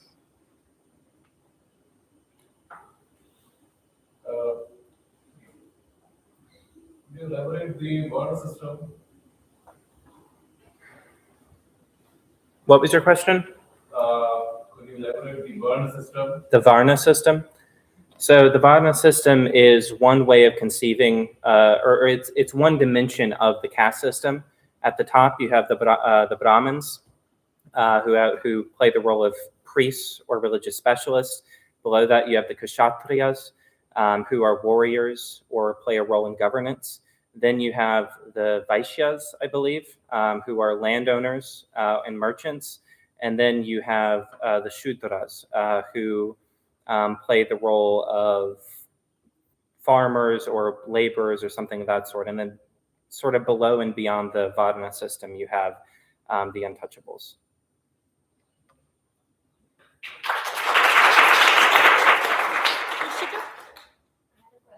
Yes. I want to know your, what if you could speak your experience and how could you compare it to a religion that you're exposed to or you practice, and what are some of your thoughts in understanding the Indian religions that you've learned and so very well covered, the things which I didn't know myself about my religion. So that's really kudos to you and to Nishant for teaching it so well. So yes, I would just like a recent perspective. Okay, thank you for your question. So back in the United States, I had researched a lot into different religions such as Taoism and Buddhism and Hinduism.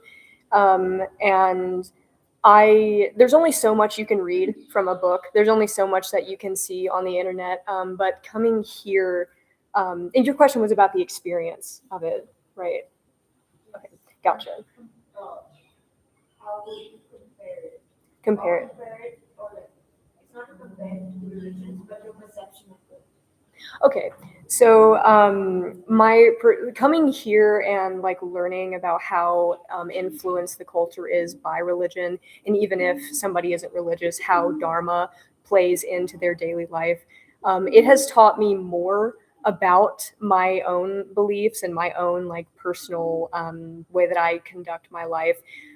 Back in the United States, I had gone to like many spiritual classes and many like teachings on Buddhism and Hinduism, and they were mixed together. Actually, I didn't learn about them as two separate entities.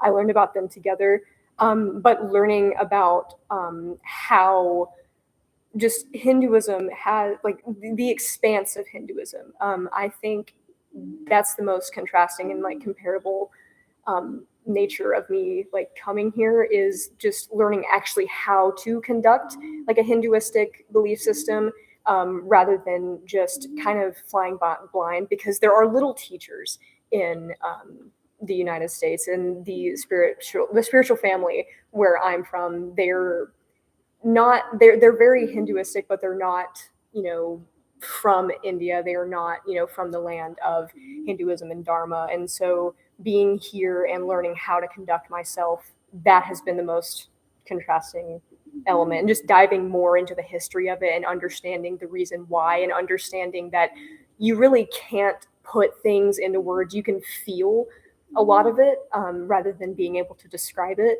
And so coming here and feeling that has been very eye-opening. Thank you.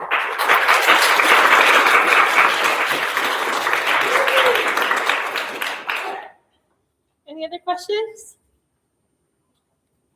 Yes. Do you have experience with Christianity or one more common religion in America? So personally myself, I consider myself agnostic. So meaning I don't follow any specific religion, but I do believe that there is something out there, right? And so comparing the Dharmic religions to something like Christianity is very about a deity, right? And something I do like coming from someone who isn't necessarily religious is how instead of having a religious deity that is the focal point of the Dharmic religions, it's more so about philosophy. And I personally in my life, I have used philosophy more than I have used a religious sense. But that is my experience with Western religion. Yeah.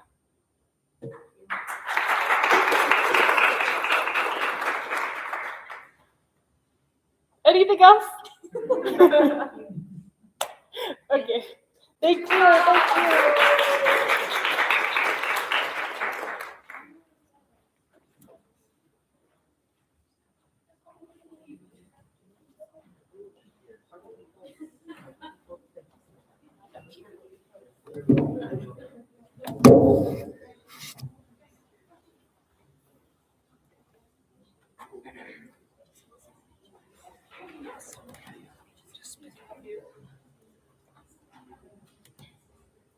Testing, testing, 1, 2, 3. Can the pigeons hear me?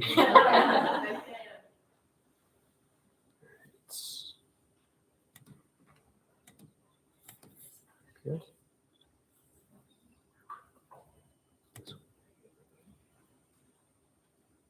Okay. I think we're good. Yeah. All right. Good afternoon. I'm Alex Simmons. I'm Riley Diddy. I'm Savannah Shaw. And I'm Madison Horsey. And today we'll be discussing how we can better the rural maternal health workforce by developing educational programming for birth companionships and doula practices here in India, and specifically in Rajasthan, India. So really briefly, this is our table of contents. So we're gonna talk a little bit about the background, our initiative and recommendations, and then talk about the implications and limitations of those.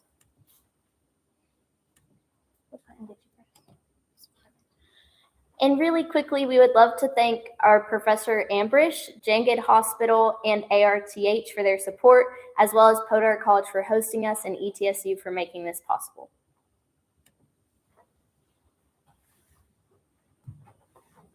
So to begin with, when talking about our issue, what we have found is that birthing complications remain pretty persistent in rural and underserved parts of India. And therefore, what our group has proposed is various development and implementations of an educational pathway that will allow women to become certified birth companions or doulas here in rural India. Ultimately, this program would empower rural and underrepresented women to gain an education and then go back to their communities so that they can provide care for one another.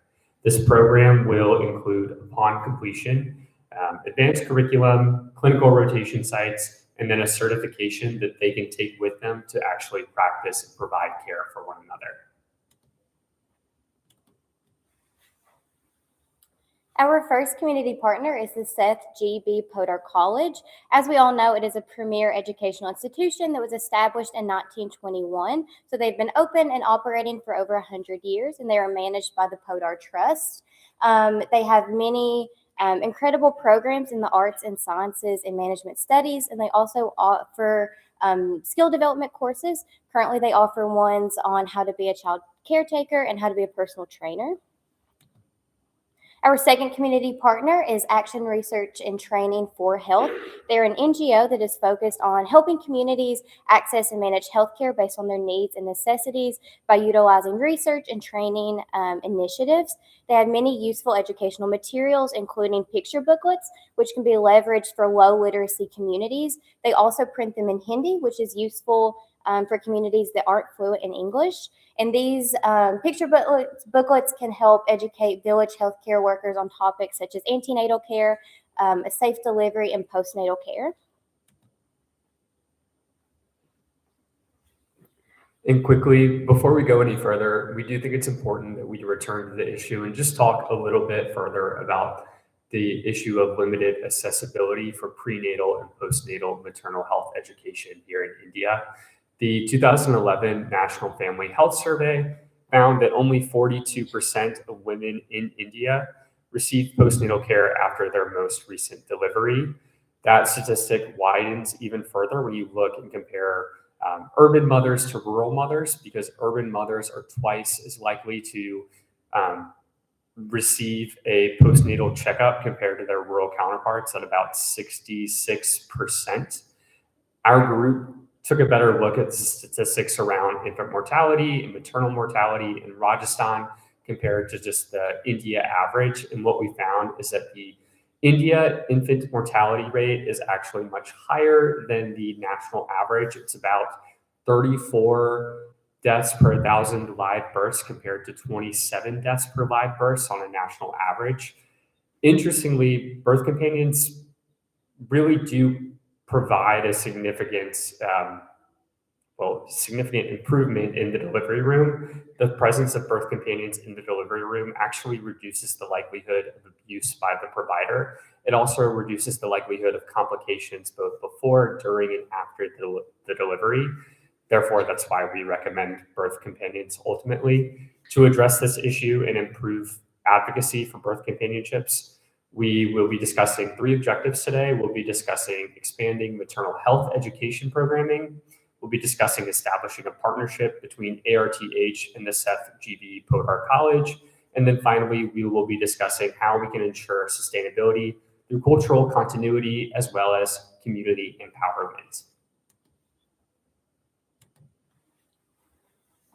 Learnings applied. So when you're talking about social entrepreneurship, there's 2 categories to really focus on: social impact and financial viability. The social value of our project lies in reducing the maternal mortality rates and birth trauma of women in the Rajasthani region, and the economic value lies in increasing the vocational opportunities for women who maybe otherwise don't have an opportunity to pursue a 4-year degree. Institutional sustainability, the project needs to survive after one person. Utilizing existing resources at Podar will allow us to keep this going. Community asset model, a project like this only works if there's community buy-in. So by using the Podar name, we already have trust and credibility built into our project. Wow.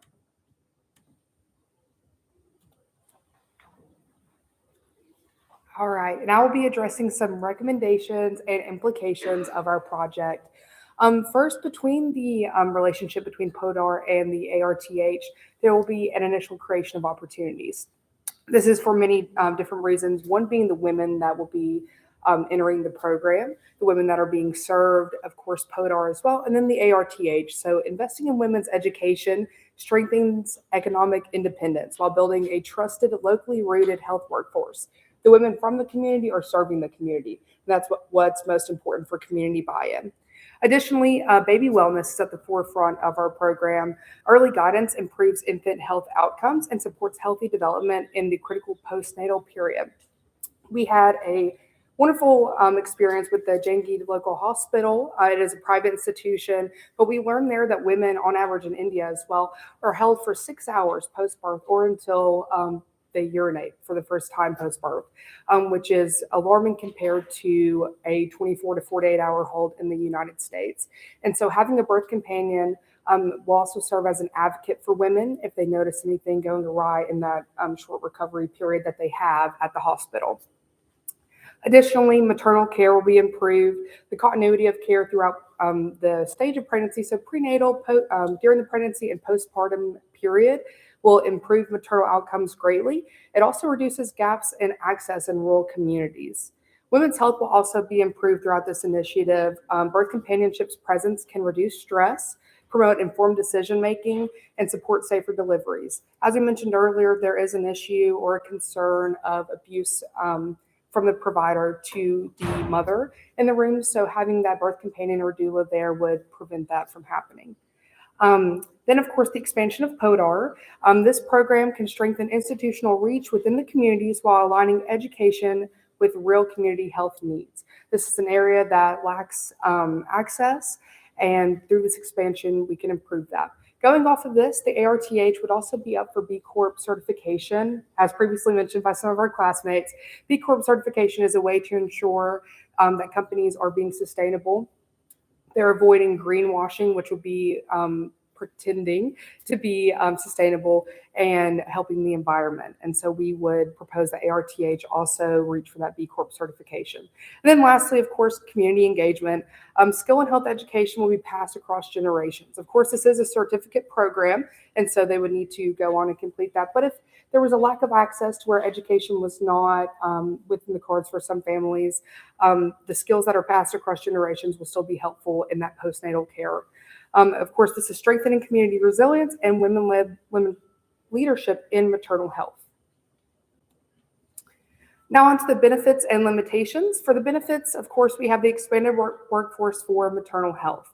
We also have women's economic and educational empowerment, and then improved maternal and newborn outcomes. Next, we have limitations. There is limited awareness of doulas and birth companions in India.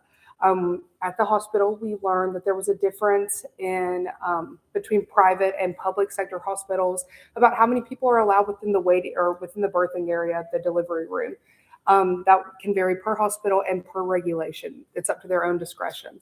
And so going off of that, there would be integration of health systems. Once that education is provided, that doulas and birth companions do provide a valuable resource to women in labor and delivery and then postnatal care. After that, the integration of health systems where we would have an agreement, an MOU of birth companions or doulas coming in and providing their services and being there for the women during their delivery. And lastly, funding capacity. While that's always a concern for a new public health initiative or initiative in general, we do plan on utilizing resources that PODAR already has access to, existing classrooms, existing accreditations to where we can lean on those instead of furthering. We can lean on that to provide like a foundation for this initiative. Here's our bibliography. Now we welcome any questions.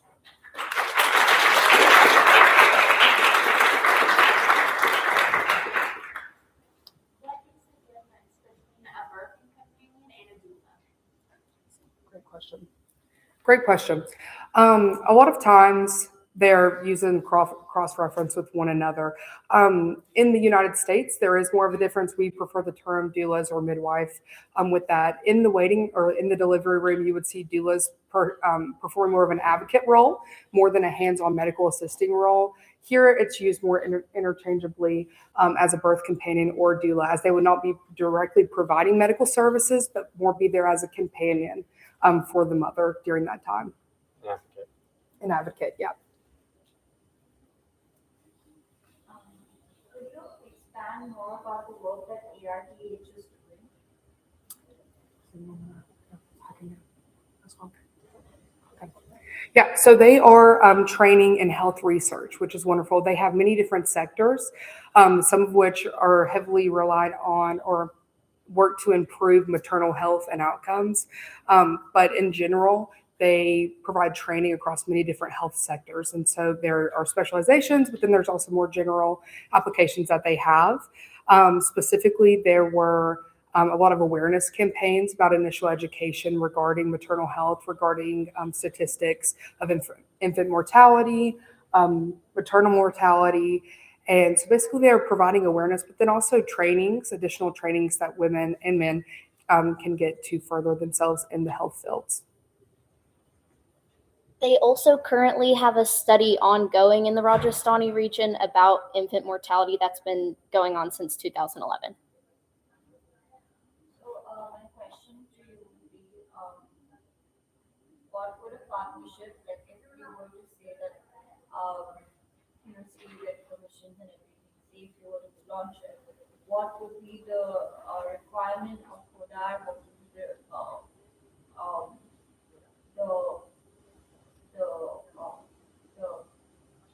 that ARDH would provide, and how would that work? Like say you launched it, how would it work? That's a great question.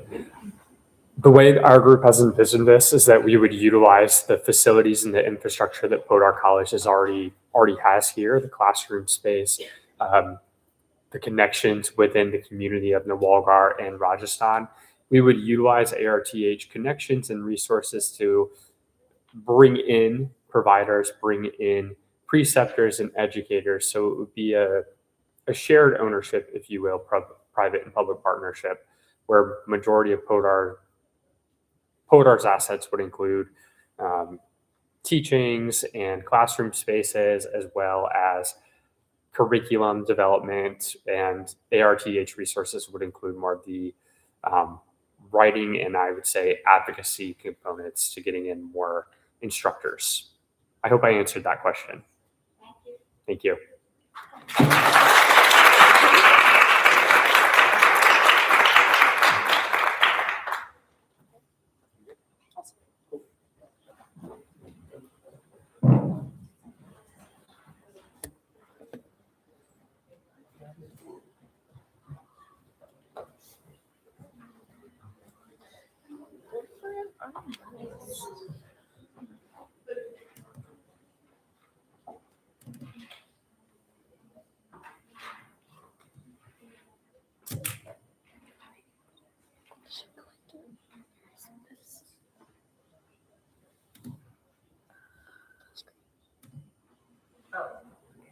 Good.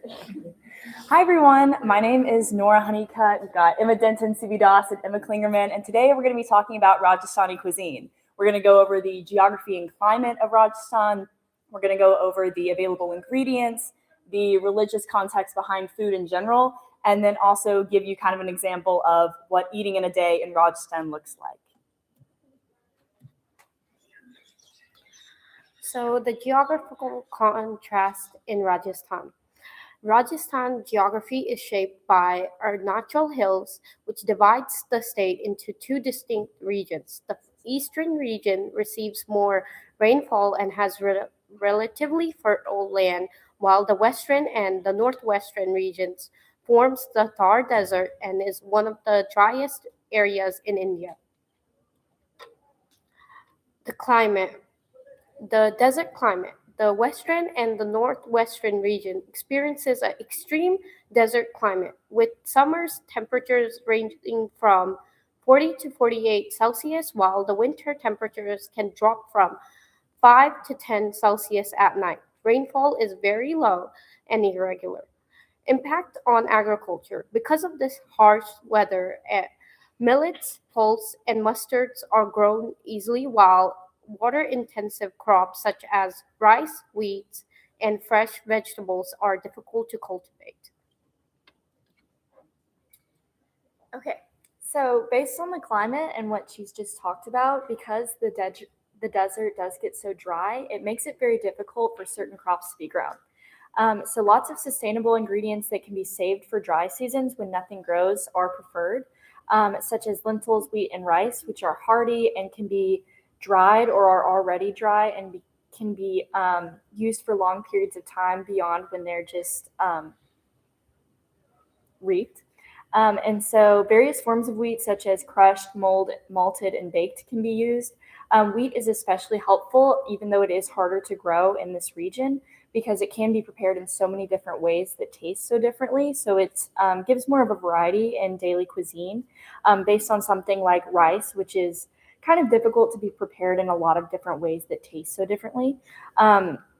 However, like rice and lentils are very much a staple because they're so hearty and so filling without a lot of intensive work that needs to go into preparing dishes that taste good with them. And then hardy produce as well, such as potatoes, beans, chilies, cauliflower, peanuts, berries, and other nuts. Those are particularly helpful because they can be obviously preserved for dry seasons, but they're also pretty easy to cultivate year-round. And milk additionally is used over water because of lack of rain. Buttermilk especially, it shows kind of the sustainability of this region for when things like ghee are made, which is the right before, like when you're churning butter, it's right before it's fully butter. That's kind of what ghee is. And that shows the sustainability of this region, that all parts of the process are used in daily eating. So buttermilk, which is a byproduct of butter, isn't just wasted. Where in America, like it's kind of hard to get buttermilk. You have to kind of seek it out in the store. It's not a byproduct that's easily accessible. Usually it's just thrown out. And that shows kind of how every part of typical ingredients are used. Additionally, spicy food is preferred actually for its ability to cool the body off during hot summers. I had no idea about this because obviously you think when you eat spicy food, your mouth is burning and you're sweating and you're like, this is the worst thing ever, at least for me. But here it's actually helpful because spicy food makes you sweat. What does sweat do? It cools you off. So spicy food typically is eaten more so in the summer months because it cools you off, which is really cool. All right, also where food is acquired is very important to kind of the community aspect of eating. So at least I can speak for in America, I think of food as a communal thing, as in like I'll eat family dinners, or like when I go out to a restaurant, I usually go out with friends. But in India, the communal aspect of eating is so much more ingrained into society, so much so that when we were talking to women in the region who actually informed most of our presentation, they included in like what they were telling us about how food is acquired. And I was expecting it to be, okay, they grow crops, it's in gardens, that's how they get most of their food. But they actually included a lot of information about how neighborhoods come together to create meals. And especially for things like weddings and funerals, which are already huge family events, usually when the food is prepared, they have different people come together and bring their own ingredients to then make one meal, which is really cool because like in America, when I think of like making food for myself, I go out to the grocery store, I get my own food, I go home, I cook it myself, and then maybe I'll eat it with other people. But in India, actually, the communal aspect of eating is in every single process and every single part of creating a meal, which is really cool. Obviously, home cooking is a communal event. People bring ingredients with them to cook at other people's houses. The rest of ingredients are typically bought at markets. So like the more difficult to find meats, which even meat isn't a huge thing to eat here because of the vegetarianism that's in like Hinduism and the religious context of this region. And then many spices and vegetables are grown at home, which is also pretty cool. No, that's still me. So also what I was saying about like spicy food is preferred in summer. Different crops are also preferred at different times of year. So for example, winter, peanuts, ghee, and carrots, and then also potatoes as well, stuff that's grown in the ground that can be easily harvested without like a labor intensive process. Like you just pull a potato out of the ground. It doesn't require you to be outside in the cold that long. But summer, on the other side, foods such as watermelon, mango, lemonade, lassi, things that cool you off and are more difficult to grow over the winter are preferred. And now for something we all agree is really light and uncomplicated, religious context. I promise I'll take it easy on you non-religion majors though. The food traditions of Rajasthan are deeply shaped by the religious beliefs of its people, with Hinduism, Islam, and Jainism each referring or influencing what is eaten, how food is prepared, and when fasting occurs. Hinduism has a deep connection between food and spirituality. One of the most important concepts influencing diet is ahimsa, or nonviolence. Because of this belief, many Hindus choose vegetarian diets as a way to reduce harm to living beings. Food is also seen as sacred in Hinduism. What you eat is believed to affect your karma, your purity, and your spiritual discipline. This is why food preparation, cleanliness, and intention matter so much. In Rajasthan, this often translates to vegetarian meals built around grains, lentils, vegetables, and dairy. Beef is completely avoided because cows are considered sacred. On the other hand, dairy products like milk, ghee, and yogurt are highly valued and appear frequently in Rajasthani cooking. Fasting is another important practice. Many Hindus fast on specific religious days, and these fasts are seen as acts of devotion and self-control, and they influence when and what people eat throughout the year. In Islam, food practices are guided by Islamic law, which defines what is halal or permissible. Eating is viewed as both a physical necessity and a spiritual act, so cleanliness, moderation, and gratitude to Allah are emphasized. Muslims are allowed to eat meat, but only if it is halal. That means the animal must be slaughtered humanely and with a prayer. Pork and alcohol are strictly forbidden, which shapes the types of dishes commonly eaten by Muslim communities in Rajasthan. Fasting plays a major role in Islam, especially during the month of Ramadan. From dawn until sunset, Muslims abstain from all food and drink. The fast is traditionally broken with dates and water, following the practice of the Prophet Muhammad. The Quran explains that fasting is meant to develop taqwa, or God consciousness. In Rajasthan, this practice affects daily meal schedules and influences lighter, nourishing foods eaten before dawn and after sunset. Jainism has the most restrictive dietary practices of the three religions, rooted in an extremely strict interpretation of ahimsa. For Jains, eating is considered a morally serious act because it has the potential to harm living beings, even microorganisms. As a result, Jains follow strict vegetarian diets. They avoid all meat, eggs, and honey. Root vegetables like potatoes, onions, garlic, and carrots are also prohibited because pulling them from the ground kills the entire plant and disturbs microorganisms in the soil.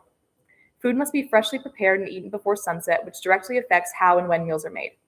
This has had a strong influence on Rajasthani vegetarian cuisine, especially in areas with large Jain populations. Fasting is extremely important in Jainism and can be very intense. Practices include upvas, which is a complete fast, and ekshana, where only one meal is eaten per day. And some Jain monks even fast for extended periods as part of spiritual discipline. Thank you.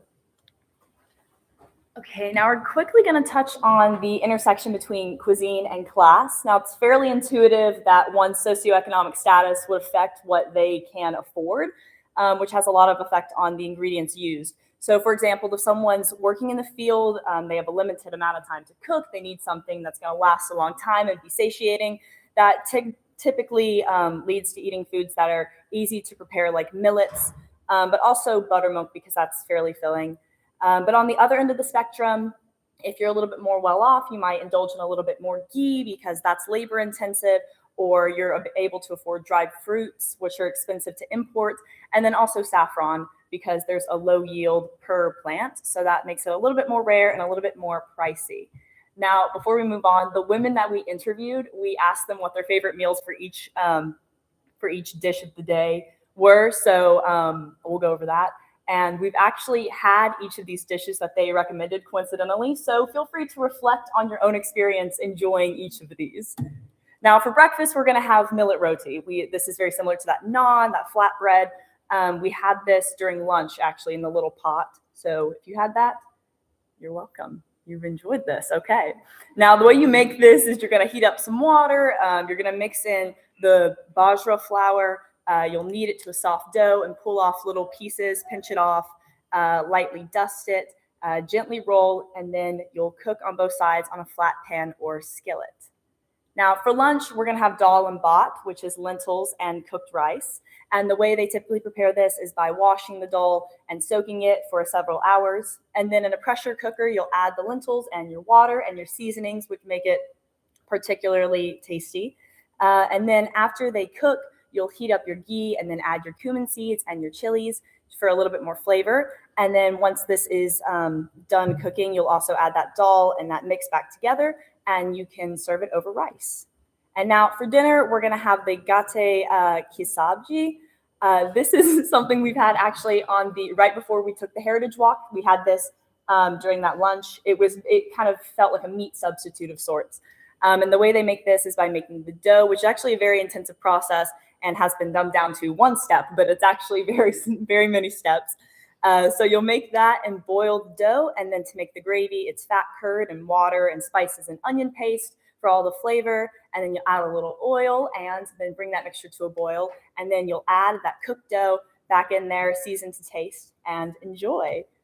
Now, moving forward, we've got just a few fun facts for you from the lovely women that shared their time with us and their knowledge.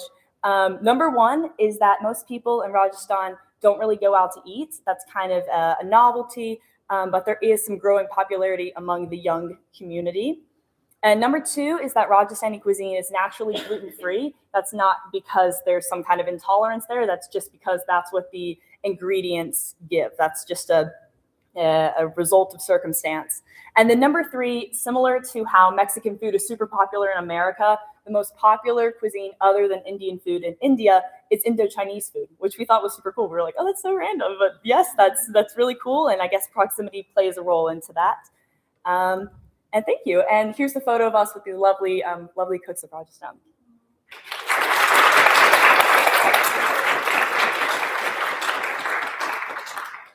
Any questions?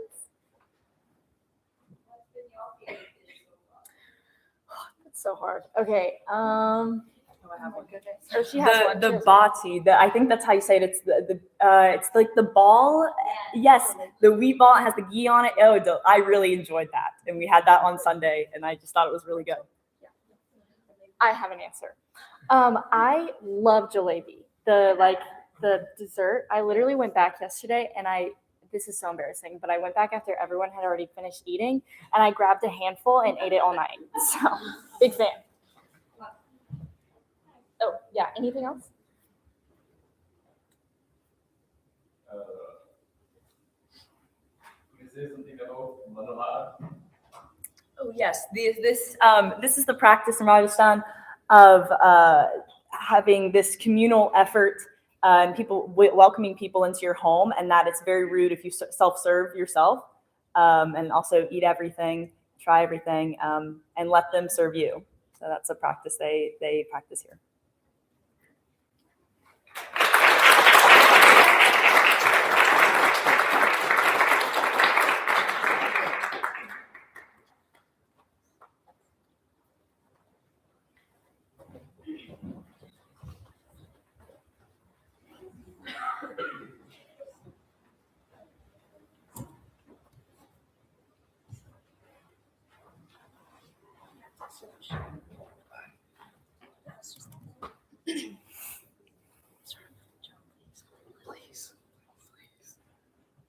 All right, let's get out of this real quick. There we go. Wait, hold on. Sorry, guys. Happens every time. All right, perfect. Hey, everyone. Good afternoon. Hope you're all still doing well. I know we're all pretty eager to get out of here. This is the last presentation. I won't cut into too much of your time. Today, we're going to be talking about the Podar Haveli Museum and specifically accessibility. On the schedule, it does say curation. I promise you weren't duped. We were going to do a curation project, but Mr. Senil in the museum said he would prefer this. And we had no time to see what was in the archives to figure out what needed curation. So we're doing this instead. So it's similar, but not full curation. Yes, I couldn't put that so kindly. Cassidy told me that, save the best for last. And, I really took that to heart. I'm not sure about best looking. I'll leave that up to interpretation. I think if you're a real big fan of like the minimalist style, real like brutalist like architecture, you're really gonna like visually enjoy this presentation. Like a lot of like white and black, like old movies, like you're gonna eat this up. But if you don't, I mean, like, I'm sorry, but it is what it is. And of course, I'm joined by my two partners, Briley Ferguson. She'll be going over why accessibility is important for PODAR. And then, of course, Will McConnell taking the brunt of it. Big museum fan right here. And they'll just be talking about some additions that we all really will planned for the PODAR Museum. So, better ado. Riley, take it away. Yes, okay. Why accessibility is important in museums, especially when it comes to museums whose main revenue comes from foreigners like the PODAR Museum. There are a few key reasons. It comes down to ethical, economic, and cultural reasons. One of the first ones would be that foreign visitors are likely to need more accessibility support, such as language differences, unfamiliar cultural norms, and different expectations around navigation and interpretations. Things like clear signage, audio guides, and multilingual labels help ensure international visitors can fully engage with exhibits rather than feeling confused or excluded. Another reason would be accessibility directly affects reputation and revenue. Accessibility fails could deter entire groups from visiting the museum entirely. Bad experiences can also travel quickly online, as we all know. The more accessible someone is, and the more broader the audience, equals the more longer visits and more revenue and building a reputation for the museum as professional and welcoming on a global level. This also directly applies to local visitors who are essential for repeat attendance. Accessible museums hold strong relationships with local communities by making cultural spaces welcoming and usable. When locals feel excluded, museums risk becoming tourist-only spaces rather than valued cultural institutions. Accessibility shows cultural respect and inclusivity. Most museums often present shared human history and cultural heritage. If a visitor can't access exhibits in some way, it sends a negative message. This history is not for you. Inclusive designs affirm that cultural knowledge belongs to everyone, regardless of language, ability, or background. We also have an ethical responsibility, especially when you're profiting off of foreigners, to have make info understandable and its place navigable. Also ensuring physical access, audio support, or visual alternatives. This is part of being a responsible holder of cultural heritage. Last two reasons. Accessibility allows learning for everyone. It benefits all visitors. Clear labels and logical layouts improve comprehension, as well as audio guides can help non-native speakers. Interactive displays also increase engagement. All of these make the museum visit more meaningful and memorable, encouraging return visits and recommendations. It also comes down to international and legal standards, which matter. Most countries and international tourist organizations expect compliance with disability access laws in alignment with UNESCO and global accessibility standards. Ignoring these may lead to legal risks, loss of funding, and reputation loss in international cultural networks. And I'll hand it over to Tyler. Thank you. So as you can see, I'll be talking about the importance of balancing accessibility to visitors to museums and historical accuracy of exhibits. Okay, good. I was worried about being a hypocrite because, on the laptop, it looks a lot smaller. That wouldn't be very accessible to people with bad vision. But, thankfully, got this nice big projector. So historical accuracy, obviously, it's one of the primary duties of any museum, right? Any museum that features historical artifacts, cultural artifacts, it's to paint a faithful picture of the past, right? And this is really important because it ensures visitors to a museum receive a wholehearted understanding of the exhibits and artifacts they're looking at that avoids any sort of like propagation or historical myth. And visitor accessibility, as Riley explained to you all, it's incredibly important. Almost, some might say, as important as historical accuracy itself. Not only do high levels of accessibility affect facets such as repute, inclusivity, and international ethics and standards, but at its core, it's the opportunity for the garnering of historical knowledge for these visitors. Now, obviously, this means that there's an important balancing act between historical accuracy and visitor accessibility. And as Riley also kind of touched on, the usage of enticing basic labels and overviews. Obviously, not all visitors going to museums have very thorough historical backgrounds. So you not necessarily dumb it down, but just simplify it for those who don't have a very thorough understanding. This allows for visitors at any level and background to be drawn into exhibits and enticed, and then through supplementary accommodations can be drawn into further detail. Like I said, it's not necessarily dumbing down. Dumbing down isn't necessary. Rather, it's a crafting of narrative that is human and down to earth, and one that could be understood by everyone regardless of background, regardless of knowledge and nationality. Now, how do you go about balancing historical accuracy and visitor accessibility? I've got, I think, 3 pretty good methods here. Obviously, a good first step in increasing the accessibility to any exhibit is to provision visitors with a very enticing but still accurate description that really summarizes the core information that can, as I said, later on be expanded through accommodating layers while still retaining the original artifact itself and the value that accompanies it. Multi-sensory experience as well can enhance existing static displays' current levels of accessibility.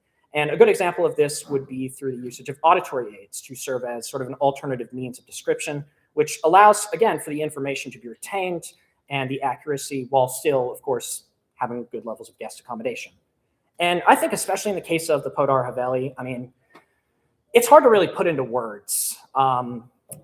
Talking to, and don't crucify me for this, I'm going to remember his name. Sunli, yes, thank you. I'm glad I have my partners. Talking to him, I mean, I could describe him as a guru, honestly, with how he described just the level of cultural importance and how much he cares about the heritage. Just saying rich frescoes and unique pieces of Indian Rajasthani culture really doesn't do it enough justice. And I think an important way to do it justice to pretty much all guests is, like I said earlier, no matter origin, no matter nationality, just bring them down to a level of personal understanding of Indian and Rajasthani culture to ensure that they leave this experience with a better understanding of the cultural and historic significance of just the breathtaking art and pieces of history that they've just been able to look at. And I'm going to hand it off to Will. Thank you.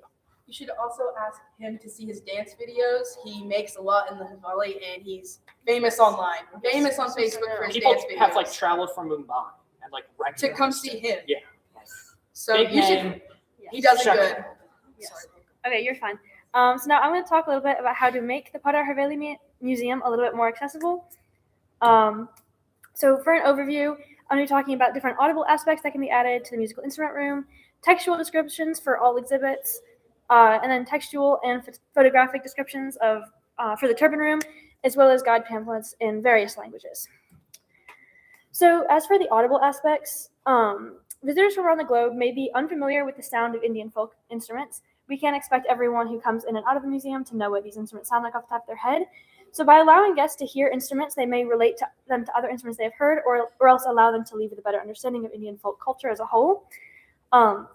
So introducing this into the museum, there's 2 distinct paths that could be followed, either screening a video that rotates through explanations of the instruments as well as examples of how they sound, or headphones in front of each instrument that allow guests to hear a soundbite of that specific instrument. This would require either headphones and sound bites or a television screen and a video.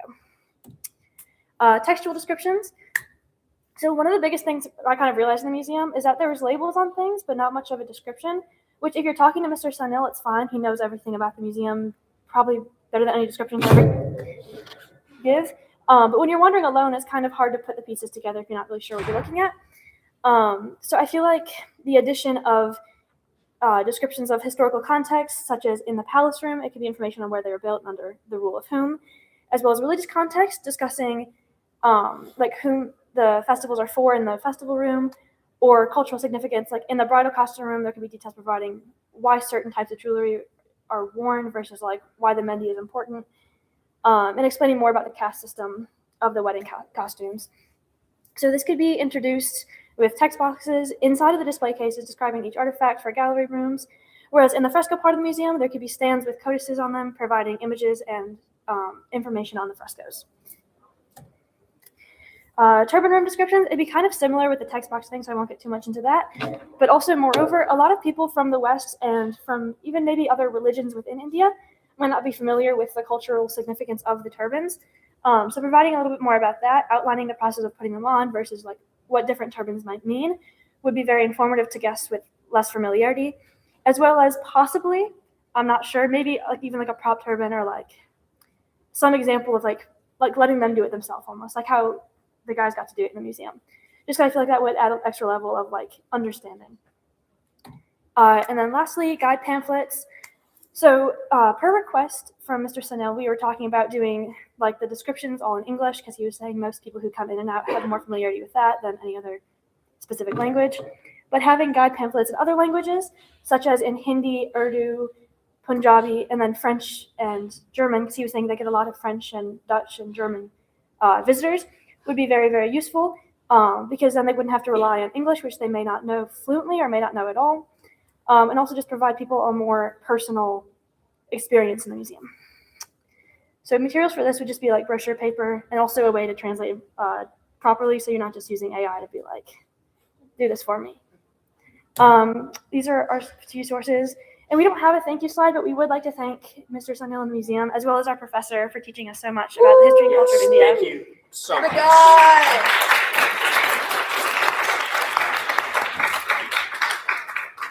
And if anyone has questions. And thank you too, Rajesh. Yes, also thank you so much to Rajesh. And JP. And JP. IMAX level cinematography. So if there's any questions, we can take this now. If not. Yeah, everyone's favorite part. Do you have any special suggestions for increasing local visitors? I forget which group was talking about word of mouth, but I feel like word of mouth could be really useful. And I feel like if you could get maybe some school groups in, they could talk to their parents about it and their parents could talk to their friends about it and just starting somewhere where the word of mouth can start from. So I think school groups would be a really good idea. Do you think that the museum would be open to like in front of the different pictures that they have and all the jewelry cases and things like that, either integrating a QR code that you can scan or some sort of NFC tag so that visitors can then translate via like a website that can change to different languages? So we did discuss that with Mr. Sunil. We didn't end up including that in our presentation, but we were discussing maybe in the back of these guide pamphlets or on the display cases, we could use a QR code, which would allow them to either translate what they need it translated into or change the size of the font depending on like their vision.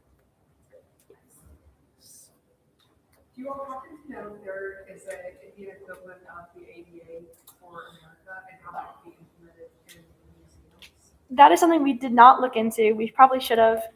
I'm not sure. I'm so sorry. I'm not going to try to make up an answer for you because I don't know.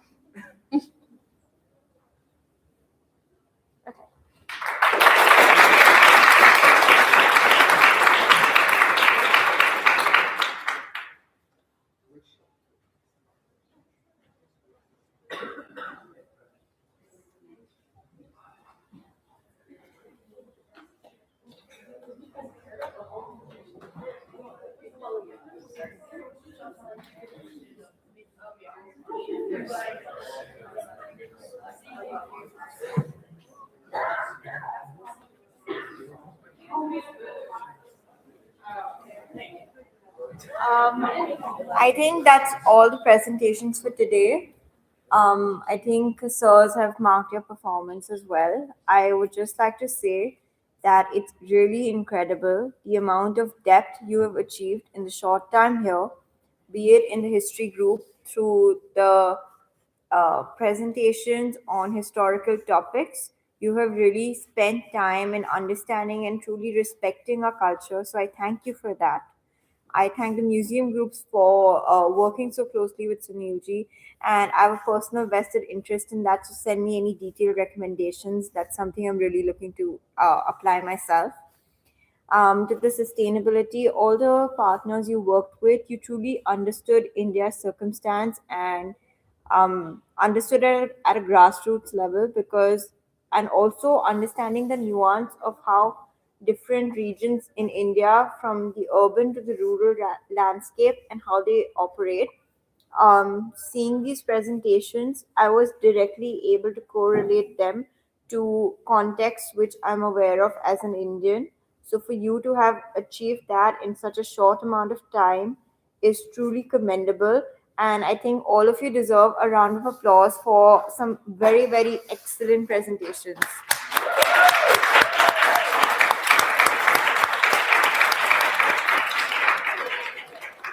And a huge thank you to our sirs as well for facilitating and guiding them so well. Our partners have left, but a thank you to them as well. I think this has been an excellent, excellent batch of Destination Nawalgarh, and the projects just show that even more.